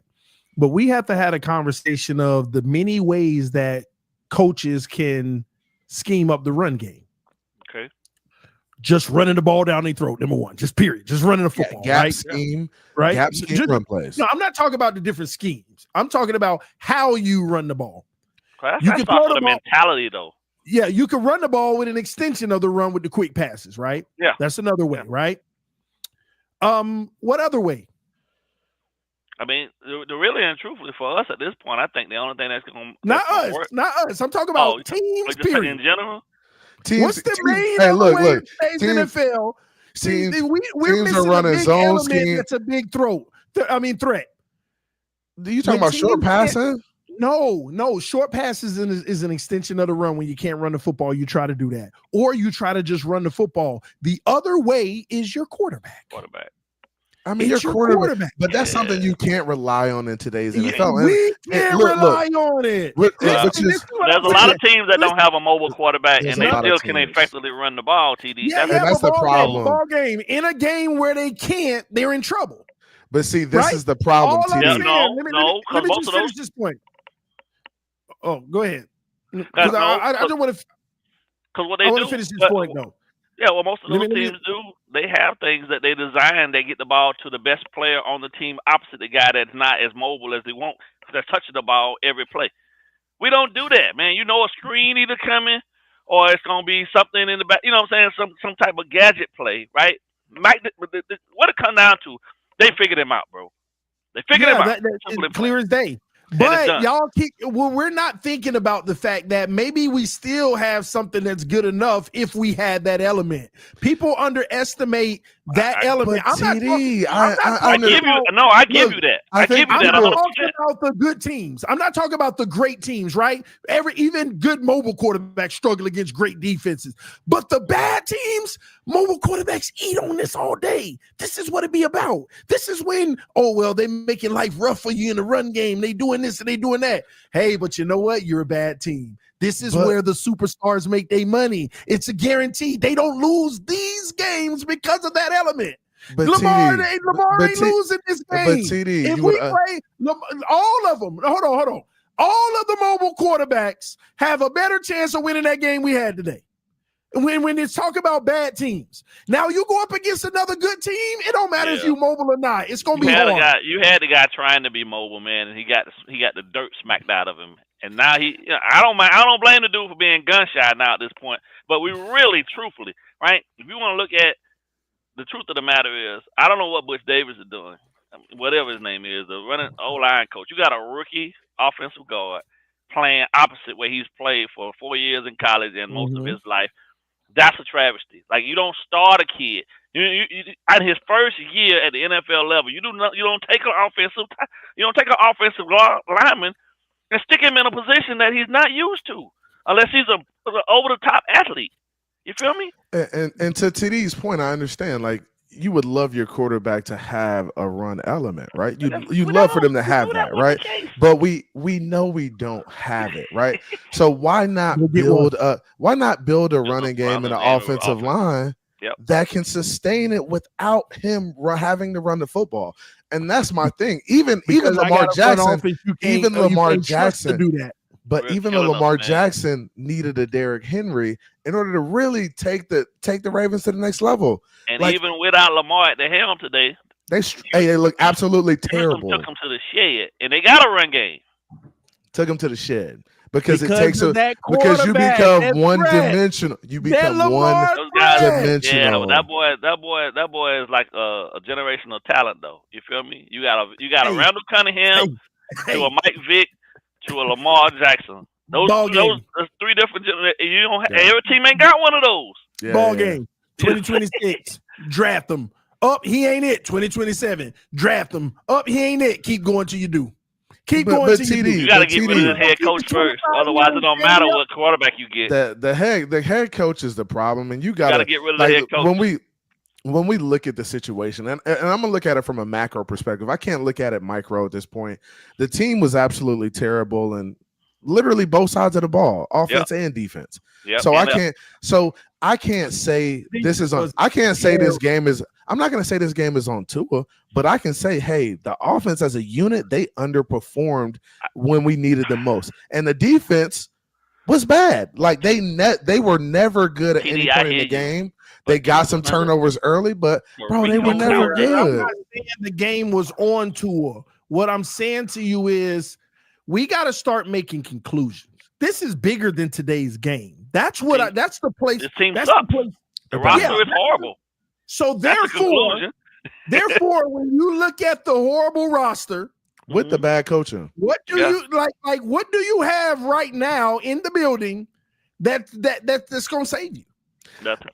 Honestly, I don't know if this roster is that bad. I just think the coaching is. It is. Bad. Hey, ACB. I think the coaching is that bad. It is if they're not willing. If the coaches are not willing to play to the strengths of what they have in the building, then because at the end of the day, you can scheme up the most elaborate of things, but if you got a 3-4, I mean, if you got a 30 front out there, and you don't have a willful type at that zero tech, you know what I'm saying? You're gonna get your ass handed to you.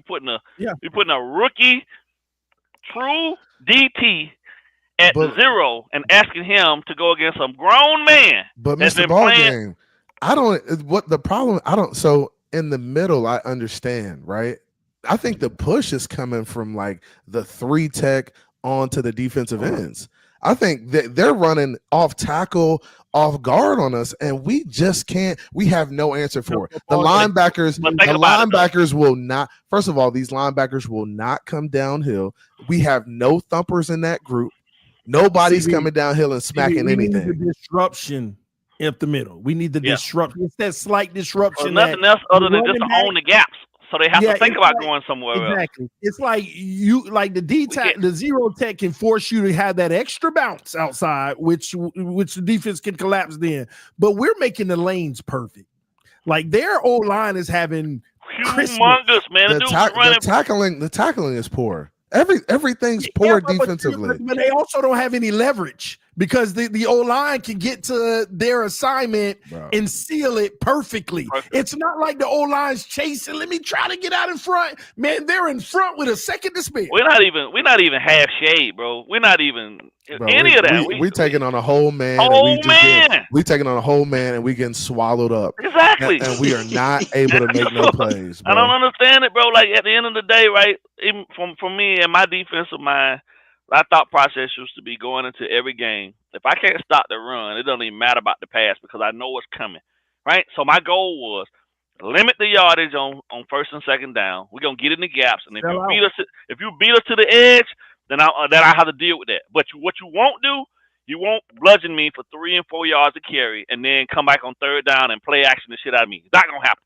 So we're gonna stop you up front. Hit you in the backfield. We're gonna make sure them gaps is full. And even if our guys had to take the guard and the tackle with him to the ground and hold him inside, we doing whatever we gotta do to ensure that they don't have no clean running lanes. Then my linebackers can clean up. We're not doing any of that in the Dolphins organization. Well, None of it. Here's what's even worse.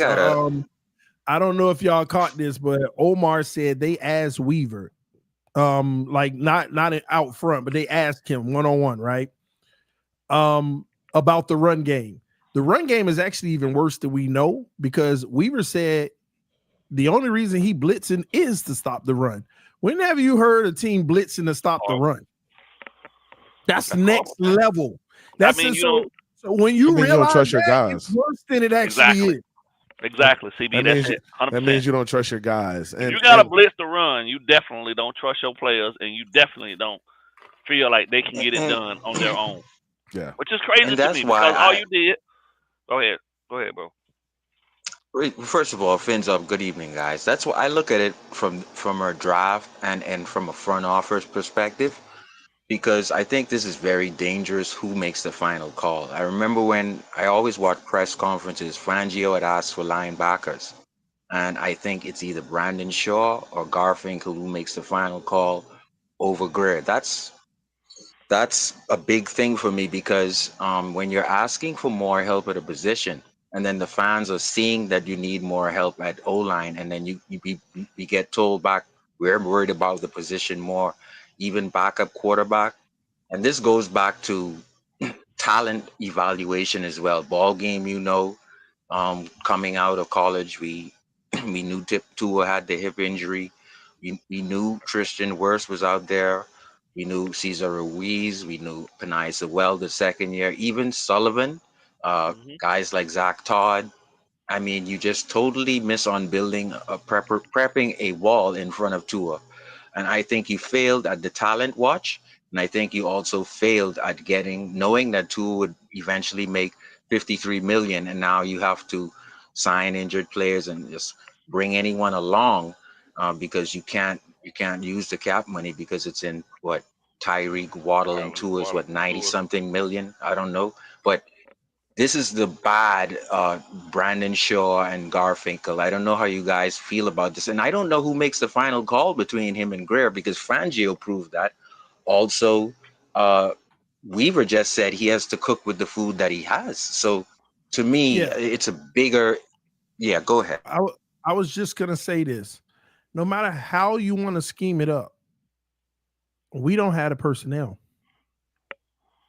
But I think they've proven that now. Ball game. Gotta get in the gaps, bro. We still head out. We gotta get in the gap. No, but I think it's just soft. I think everything we do up front, that's part of it. You don't have the guys. Yeah, and that's. I think that's the bigger. That's a larger travesty then. And that's the larger. And you exactly. And that's you've been playing D-line for at least 12, 13 years of your life. Ball game. Where do you see a single player out there look like they got that in them right now? But see, in their fight. But see, this is the problem too. You got guys that are passionate. Instead of like he don't matter instead of mixing it up, you got guys like Chop Robinson and Bradley Chubb and Jalen Phillips. These are all like pass rush specialists. These are guys that don't need to be in the game every down. Right. To me, these are every down players at the defensive end position, because they can't really set an edge and contain a quarterback properly. So I would much rather you be a little bit more versatile on your outside, on your edges, instead of having like rotating these three pass rushers that just absolutely get demolished every time you run at them, because they're not stopping the run. These guys aren't even making plays in the run game. They're standing up watching. They're spectating. They're watching the game. Especially from that 2-point stance. They're watching. So what you going to do? You need to get guys who can put their hand in the dirt and fire off the dang football, we don't have bro. We don't have it. This is my point. Those guys started that way. I don't know when they came to this whole switching of the defensive end / edge foolishness. Everybody thought that they could get a guy to stand up. You label them a linebacker now. Yeah, but what they need to earn the right to stand up. That's my opinion. They need to earn the right to stand up. Jalen Phillips hasn't earned it. Chubb lost it when he left Denver, and Chop, for all potential purposes, is best when he's down in a 4-point or 3-point stance. Yeah, you feel me? And he's undersized. And he's undersized. So make him. So then, what you do then? You make him a wheel then. Yeah. You make him a wheel and add him to the process to be able to blitz off the backside, and you're exclusively just leaving him to do that because he can do that, I think, fairly well. You can find a role for him. But you should be finding a role for Chop, and it's not just as a pass rusher. You got to use him as an A gap blitzer at times. Send him in the two. Send him in the B gap. Like you gotta do something a little bit different. And I feel like Weaver's just stuck in this box of, hey, I'm gonna play with what I got, and I'm a blitz to try to stop the run. But it's not good enough. These dudes aren't physical enough. It's not gonna work, bro. All right, what you got? What we got? So we got Phillips, Grant, Sealer, and Benito Jones, right? But yeah. So if it were me right now, the way we got gas today, I would go with Zach at right end. I would go with Grant and Phillips and Benito inside, and then I will put Grant at the other left defensive end. And then I would walk down Chop off the backside on the weak side. We going 40 front, and we just gonna plug holes until otherwise stated. Say that again. Well, yeah, I'm gonna put bodies on bodies in these gaps. 5-man front. 5-man front. Oh, yeah, I'm going 5-man front. 5-man front. And I'm going to your strength. Hat on the hat. And then hat on the hat. Well, no. I'm gonna get in the gaps, but I'm gonna take away the strong side for you, and I can walk my safety down to be the 6th if I need in the box. But you gotta have to prove to me. You gotta prove to me. But wouldn't you make an adjustment like that in game and just say, "Hey, I'm gonna stack the box. I'm not letting these dudes run on me for." I'm coming out. Hey, listen, I'm coming out first series. Prove to me that you can run the ball. But Weaver never makes these adjustments, bro. Just go man on the backside, go cover zero, with ball and stack the box, bro. That's hybrid, like what Flores did. You gotta prove to me that you gonna stay committed to this run game, because everything in the NFL, even though teams want to spread you out, is predicated off of how well they can run the ball. And even if they don't get success early, they stick with it. Our coach, on the other hand, if he gets stuffed on the first time, or he gets stuffed the second time, he's going completely away from it. You're gonna see 5 passes before he come back to the run again. You will. And then when the run comes, it's going to be on the outside. It's going to be on the outside. Bro, it's not. All I got to do is widen my ends or walk a linebacker outside, and I can catch him on the jet sweep or whatever it is. Or the wide zone stretch, you know what I'm saying? Stretch run. I'm going to be right there waiting on him. I haven't seen a power, a counter, a trap. I haven't seen TD. I haven't seen it. And when you have a guy like Tua, I understand Tua is limited. I understand that. I think Tua needs maybe 28 attempts a game, but you can't go. You went 20 attempts in the first half. You on pace to go 40 attempts with Tua for the game? You gonna run It was all good in the first 21. But it's not sustainable. That's what I want you to understand. He's not that guy, bro. That guy. Okay. He's never been that guy. When has Tua ever thrown 40 times a game and won us the game? That's the problem. It would be different. Look, it would be different. Y'all are look. It would be different if we have seen Tua do this on multiple occasions. He's never been a high volume guy to throw us to wins. You know that, TD. I'm not talking about Tua. I'm back to y'all. Bro, no, I'm talking about Tua right now.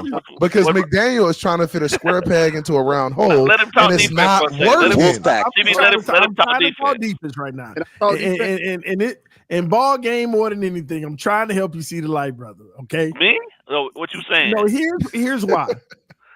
Every solution you have is perfectly fine, right? And I agree. You know, you got to bring the fight mano y mano, right? And then you really, really, really know who ain't built for it, right?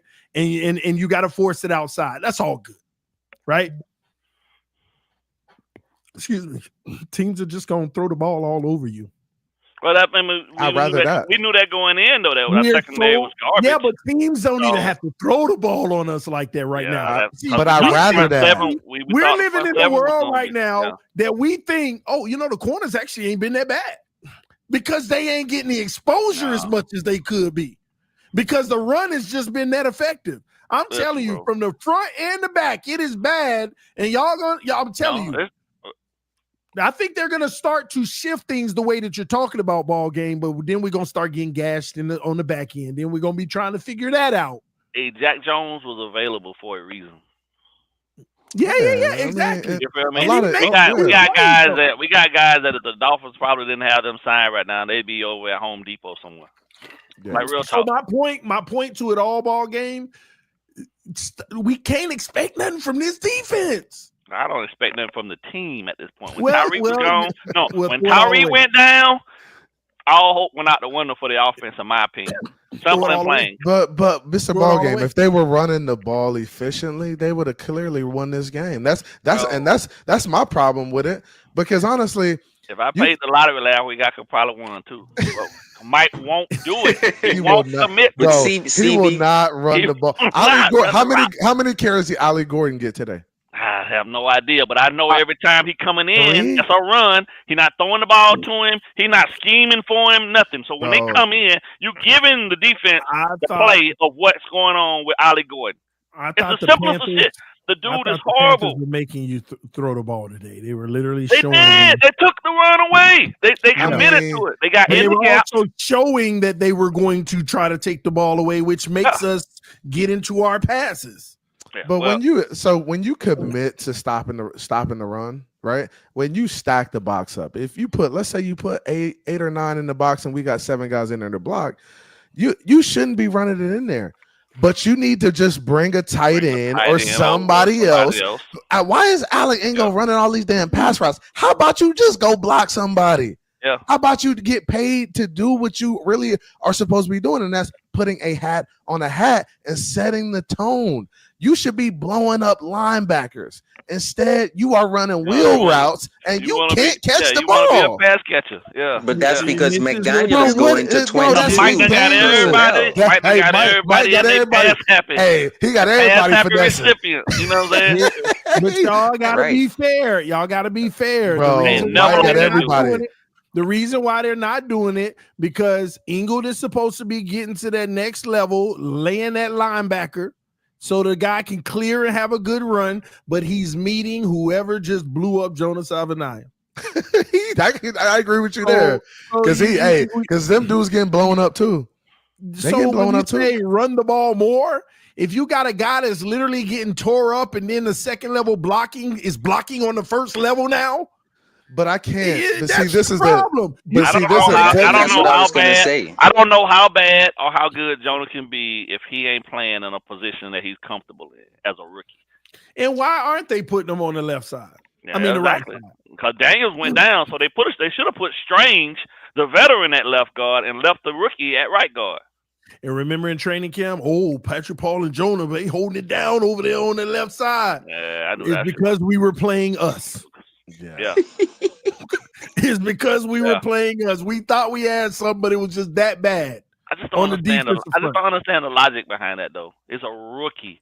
You need to put the kid in the most comfortable position if you're going to have him on the field for that large of a number of the snaps percentages. But you gotta understand this, Mr. Ballgame. Like a tackle. They treated him like a tackle, a first round tackle that you kick in the guard for a year or two and then put out there the natural. That's the problem. They got it backwards. Yeah, they got it backwards. But what's crazy is the media has already called him on this. The media said, "Hey, why is he there?" So they're gonna try to prove a point that he needs to be there now. So they not gonna move him at this point. Because in Ballgame, we lost. Let me be fair. I know exactly why they got him on the left. Ego now. It's ego. Well, now it is. But what set up the ego? All camp and all they saw was greatness on that left side. They didn't realize they had that big of a problem in the run D. They thought they were looking at greatness. All camp. I agree with that. I agree with that. He's holding it down over there on the left. Him and Patrick Paul. And that fooled them. And now they're feeling like, man, were we wrong? Yeah. That's what it is. They set themselves up in camp. But now ego's in it now, so they definitely ain't making a move now. And this is an egotistical front office and team. There ain't no bigger egos than this front office and coaching staff. And let me just add this: they are still paying Byron Jones. Obviously, we know now they're still paying X. They're still paying Kenny Stills. They're still paying a couple of guys and so you handcuff yourself to say, okay, let's help Tua. Okay, let's upgrade the guard. No, you can't. You have to sign Cedric Wilson, who just got a surgery, because you're what, 4 million, 2 million over the cap. You put yourself in this, Brandon Shore and Garfinkel. You did it. Yeah. This is just bad through and through. Economics, everything. What's the solution at this point, TD? I mean, I've been telling y'all the solution for 3 years. Y'all just ain't see it. I know you're saying. I'm talking about like. I'm not talking about Tua.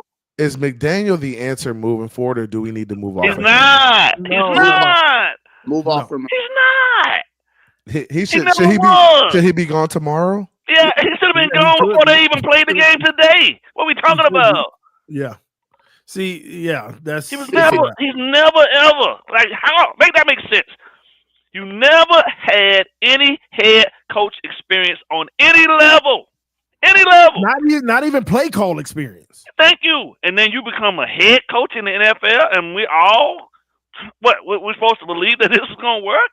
And we were scratching our heads, but we was hoping it was. He was a run game coordinator that didn't call it at best, and then call it exactly. A run game coordinator who hasn't had a solid run game. This was a situation where, hey, this guy here, he's very creative. He's led some offensive coaching camps in the league. So you let him give a job as an assistant. And he's going to do what you tell him to do, and he's going to be a cheerleader for your quarterback who need to be rehabbed.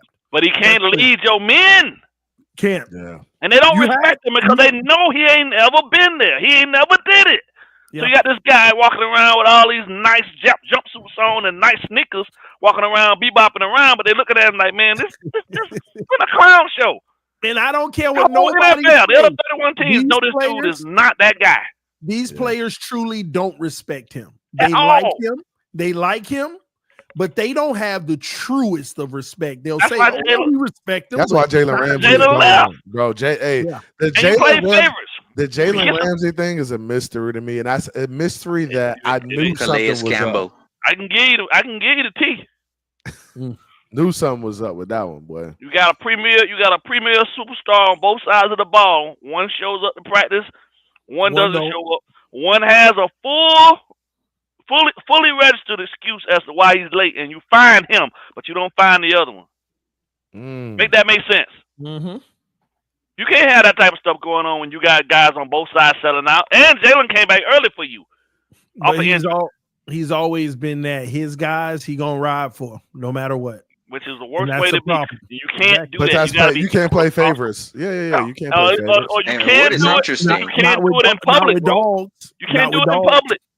Because you know what happens. See, think about it. You got 2 dogs, right? You got 2 dogs on your yard, right? Both males, right? You start showing one more favor than the other, and what's gonna happen with them 2 dogs when you come out there and start playing around? They gonna fight. It's gonna be your problem. Exactly. And that's what he created. He created an environment, but Jalen was just like, you know what? I ain't gotta stay here. I'm out of here. I ain't not dealing with this because you can't lead this way, and I'm not gonna follow you. He wasn't you betrayed me. Exactly. He wasn't the only one. So I got a question. Moving forward, TD, what you think we should do, like, with the defense standby? I say I go to a traditional 4-3 defense. That's me, a 4-3. And listen, bro, this is what I keep trying to explain the ball game. It don't matter. It don't matter. You ain't got guys in the building. I'm telling now, you got guys. They can make some plays here and there as long as you play in the Carolinas of the world. You can get some action, but you ain't got no dominant guys, man. But all I'm saying is let's just go back to the basics. See if that works. If that don't work, 3-4. I don't know. We don't have the personnel for the 3-4. The problem is that we're not massive enough. You need a true space eater at that nose tackle. It's the 0, and you know what? Calais Campbell could have held that down because he has the experience for it. Exactly, he's done it before. You know, when you got a rookie, you asking the young boy to do it, who ain't never did it before in all of his time in college or in high school. He shouldn't. Go back and look at all his. That's my point. He need to be put in a space where he can learn, plug a gap, hold this guy, do whatever you got to do inside in this gap though. Leave him gap. We are a gap team. They're trying to do head up concepts. We're going to get our butts kicked every single week in and week out. It's going to get worse as we get further down the line because most teams now are going to watch what the Panthers did today, especially with that single back where they didn't even have – that's the worst part about it. No they didn't even have a fullback, bro. Bro, just with a tight end and some linemen on that right side. Zone week, halfback dive.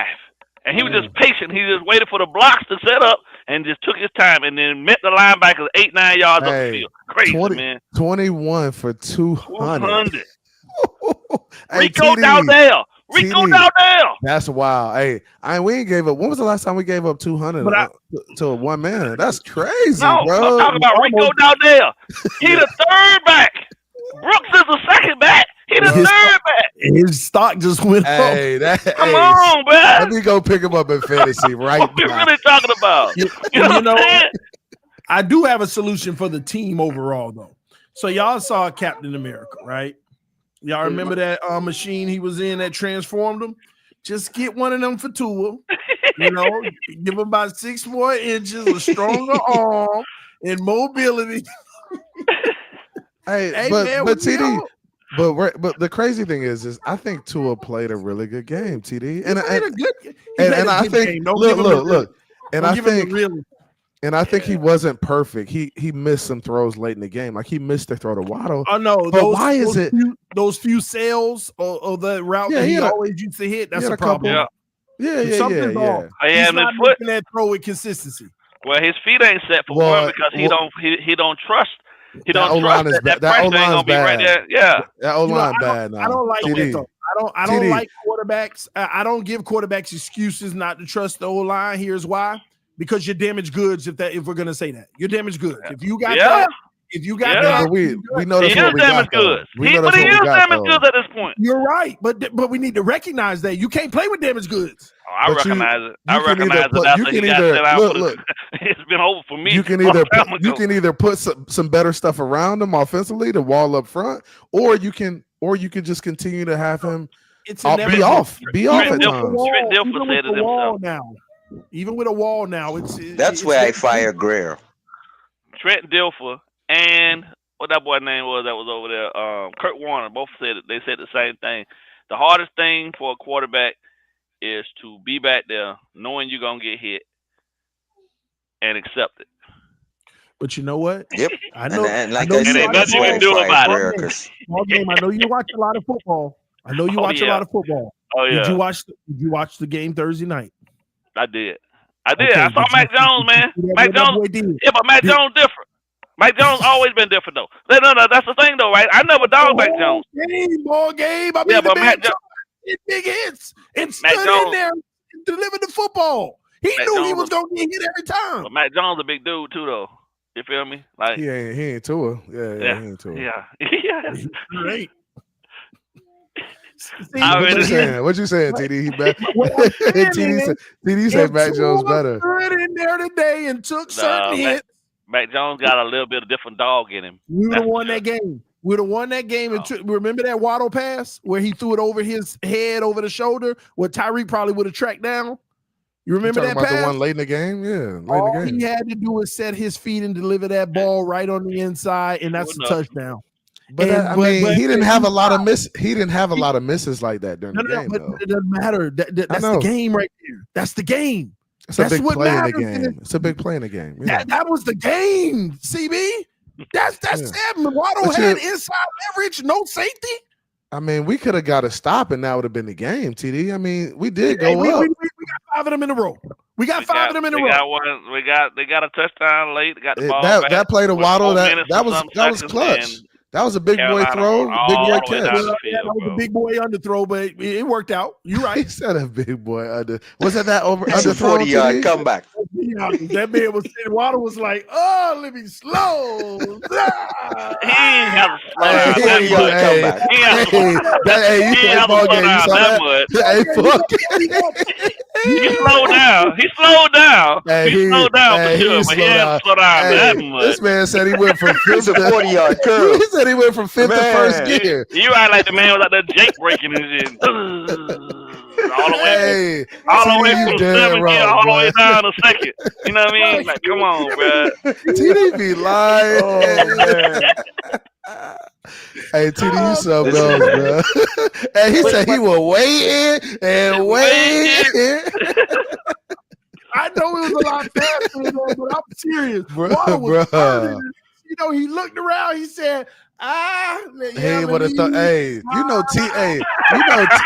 you know, Tua a touch guy. He ain't gonna let it just fly. What tells you he had a 10 touch foot guy. separation. By the end of the pass, it was 2 foot separation. Y'all don't understand how massive that is. The man had 10 foot separation, and when it connected, it was 2 feet separation. Boy, Tua be lucky on them too now. But look, I'd rather Tua do that than throw it too hard and throw it out of bounds. I'd rather because you give your guy a shot to get a PI or something like that, bro. I get that. But come on, you gotta keep that in bounds. Sometimes he does that when we need it most and it's picked off or no good when it should have been a touchdown. I agree with that. I don't know about the picked off. Make the right pass the first time. I don't know, man. But listen, man.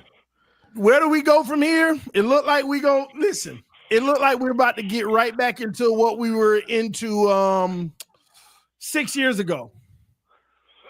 When we used to have Tuesday night roundtables talking about what should they do. When they were talking about tank for Tua. Oh boy. And I was trying to tell her, I don't know, man. When they traded Laramie Tunsil, the team needs to start trading everybody now to get as many assets they need. Brandon Shore and those guys need to step up and put their foot down right here. Go ahead, move McDaniel, get an interim head coach. Honestly, Greer ain't gonna get fired because of the politics, but they need to move him after the season in another role. Yeah, they can't do nothing with him until after they settle all the stuff with Flores. Yeah, and you see that's not looking good at all for the NFL. No. So you really don't want it to get even more negative because Gruden just won his appeals case. Yeah, and it wasn't even him that appealed; it was the NFL that appealed, and they lost that too. So Gruden can have his in open court, which they'll never allow to happen. So they about to pay him, in my opinion. But that also tells you the ruling with Flores. Flores won in court. He's begging for an open trial. The NFL said no. They sued. Well, filed for it to not be, and they lost. Now they're in federal appeals, and that tells you Gruden won his, so Flores will win his. They don't want no arbitrator, your boss being the arbitrator, Goodell. So that's probably going to move pretty soon, and they're going to start doing some settlements, if you ask me. But until that's all settled, we might be stuck with Greer. And here's the thing. Here's why I feel like they're incentivized to be stuck with Greer and possibly McDaniel for another year. Because you still got to deal with a contract for another year. Yeah, you stuck with it. Still got to, unless you want to move coaches and keep Greer, but they need to clean house, start trading assets, and let the new GM and coach figure out how they want to build a team. Now, but this is something I agree with, TD. I think if you move off McDaniel and Greer, I feel like you just got to move off to it too. I think you got to do it all. I think you got to do it all at the same time. I say you just take the hit. Is that CB83? No, but here's what is that CB? That's me, Sharif. That's me. Here's what scares the living kajibis out of me. Moving on from Tua after this year, I don't think it comes in the form of a first-round quarterback. A lot of teams are in our situation if you really notice it. Yeah, I think this is going to be a once every 50-year mega swap in the NFL of quarterbacks. Trevor Lawrence might be a part of it. Kyler Murray might be a part of it. Guys like Geno, Sam. I think there's going to be this shuffle of quarterbacks next season. And I don't like it because we might grab one who just got a deal. But those are guys that could be bridge guys for your next quarterback. I don't want the bridge guy. So I agree with you gotta understand that too. And I think that may be the case because you do have a lot of quarterbacks that need a change of scenery. Here's your problem with bridge guys, CB, in those guys that I named position. What if they play well enough? Not great, but they play well enough to make you say, you know what? Let's keep building around them. That's just the nature of it. And you're gonna continue. You got to continue to draft and draft and draft until you find somebody capable of putting that dude to the side. I think that's where you at. Listen, man, can we all just agree Tua did all this to us? I can't agree. It's not on Tua. You gotta blame McDaniel. I gotta blame McDaniel for a lot of this. I thought that Tebow was polarizing. Like, if you look at the ESPN and the amount of reactions with Tua and Cam Newton, and Tua is polarizing, man. He is. TD made him that way. Who made him that way? Listen, man, don't start talking about my quarterback. That's my quarterback, all right? TD made him that way. Listen, y'all know better than anybody from day one. I've never believed in Tua that he could be a franchise quarterback to take us to the Super Bowl. But when I really put my foot in the dirt is about 3 years ago when I knew at that point he was damaged goods. Everything in him is shook. It's different. And now you put him in this time and situation, making him worry-free. You're going to win a lot of the easy games, but when it matters most and people actually scheme, that worry-free go out the window, then he goes right back to jittery feet. He's damaged goods, man, and you never put a wall in front of him to train him to trust. And that could take 2+ years. That could take time. You put a wall in front of a guy for him to be trained to trust. And you know what? In this NFL, there's no such thing anymore unless you have literally one of those top O-lines all the time. Because everybody out here running for their life one way or another, depending on the matchup of the week. You heard old boy last week against Myles Garrett? Who they played? Browns played who the Browns played? The Packers. And the left tackle said, "Jordan, run!" Myles Garrett went by the guy so fast he didn't even get a hand on him. All he could say was, "Jordan, run!" You gotta look that up, bro. Yeah, he said, "Jordan, run!" That's what Tua was doing all game. To finish off, to finish off a bit on what TD was saying, Tua is like 4-18 now against either a playoff team or a team above 500. And his fourth quarter record in terms of interceptions, touchdown is terrible. He doesn't even have, anything to really show for. Like TD said, they didn't build a wall around him. They made the irresponsible moves, like re-signing every single body that they didn't have to or had 2 years left. To me, I don't care about the F1 and the profit that you made of Kentucky Derby and the skyline of Miami. Okay, you made your profit. You could have paid McDaniel extra money. But what you did was you put us in a position where we can't move forward until 2027. Really? That's true. It ain't much flexibility you could do to make the roster better. And that's what I was preaching 2 years ago. It's going to get worse and worse. Your ability to make the roster better is going to diminish year after year. And the best team you're ever going to see this team have for years to come was 2022, 2023. Going into that. Now and you hope your quarterback, as he gets older, he's growing to do more carrying, but that's not the case. You got to keep a loaded team around this guy. So here we are. But listen, we're going to get it. After what you say, we're going to get up out of here because I got to get ready for that game tonight. Where the Patriots go in. Fair enough. Oh, he wanted to holler at you real quick. What you got? Go ahead, dog boy. I was going to say this. I noticed this every year. We don't get a solidified backup quarterback to put fire under Tua, and we just go out there with the expectation of mediocre. And every year, it has proven that Tua has never had a backup quarterback behind him that put fire under his behind to make him play better or get benched. And you see that every time. I never seen us go out there and get a backup quarterback that can actually go out there and do the things we actually ask for, and say, "Hey, okay, Tua, we know you're limited. So if you're limited, let's just go ahead and get a backup quarterback that can at least help us out to do them little things." I never seen that since we drafted them. Look at the backups we had. Well, that's something they've never done. I don't think you're gonna see it. I think if you bring in somebody, you won't see him. I think McDaniel's really tied himself to Tua, and that's why he does that. And that's a big part of the problem. I agree with you.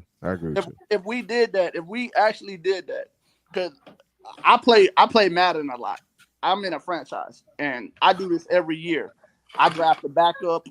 I draft the backup. I see what Miami can do better. We just draft teams to see what we do. Like we build, and like TD said in our ball game, you said it best. The defense we running against the run is terrible. I'd never want to see that happen again. You have two pass rushers that's not really good pass rushers. When we traded for Bradley Chubb. Yep. TD, I'm gonna piggyback off of you, and you said that was the dumb trade we did because he hasn't showed us nothing at all. No type of he can set the edge. And he's still here. And he's still so remember 3 years ago, 2 years ago, I made this point. Keep the draft pick, the first rounder you gave up for Chubb. Who could that young player have been? Keep the draft capital you gave up for Tyreek, which was first and seconds and all of that. Who could those young players have been? We would never know. Keep the Ramsey trade. Who could those young players? That was the direction we were headed. Just keep drafting players. Let's see who. Draft instead of going to get other people's. But they have a hard time with the draft too. No. It's still a numbers game. I'm telling you now, we missed out on about 8 premier possible picks. And you can't tell me 2 or 3 of them wouldn't have been beneficial today for us. I agree with that. So, but we switched gears when we fired Flores. They had pressure to prove that we're good with Tua and we could build around him. So let's go get him some guys. And that's what they did. They gave up all the draft picks and they went and got guys that end up not even being vital in a real playoff run. We didn't win a playoff game. Yeah. All of it was a waste. And this is what we do. We wasted draft picks and everything. But this is the cost of making sure that you try to help a quarterback look like he's a sufficient quarterback in this league. And that's my only point. This whole situation was doomed to fail. It was doomed to fail years ago. And I just wanted to get past this moment sooner, but we had to live it all the way out. And trust me when I tell you, there's still some living out possible. We could go a whole nother year dealing with this crap. That's very possible. Yep. I can see it. Yep. I gotta go take care of baby girl because she's sick and try and figure out what's going on. But if I can, if it ain't too much for me to do, I'll be back tonight for the Bills Patriots game. I hate the Bills more than I hate the Patriots. So let's go Patriots. But thank y'all so much for coming through. Salute to you, big boy. 954 Sharif, CB as always, and love your ball game, man. Hope to see you more often, brother. Yeah, I'll tune in more often, bro. All right, man. I'll chop it up with y'all later, man. Fins up no matter what, though. No matter what. Fins up, all right? We ain't going to get down. We've been through worse than this. All right, I'll see y'all later. 7-year plan. 7 years. Well, I hope this one was only 6. Hopefully we smarter than that. All right, CB, I'll chop it up later with you, man. All right, later, bro. All right, y'all. Thank y'all so much for tuning in. Love y'all, love y'all, love y'all. I appreciate all the love and support today. Listen, man, we got a loss. I didn't see it coming. It sucks, but you know what? This is our reality. And you know what? Having that conversation with the fellas made me feel a little bit better because it is what it is, man. I hate losing. I hate where we are as a team. But you know what? Beggars can't be choosers. And at the end of the day, we just got to look forward to the future and a better day and hopefully a good draft pick. But before we leave, we want to hear a quick word from our sponsor, Manta. Ladies and gentlemen, once again, thank you so much for tuning in to TD PHINS TALK, home of the real Miami Dolphin fans. Tomorrow morning, I will be getting up extra early to do this stream. Thank you again. I will see you all soon. Peace. I am out.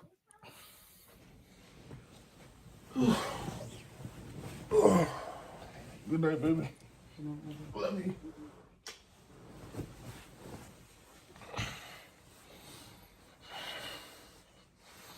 Man, can you turn your light off? I guess it's hard for me to sleep like this. I'm almost over this chapter. I got about 30 more minutes. 30 minutes? Yeah. I can't sleep. Oh, all right. A few moments later.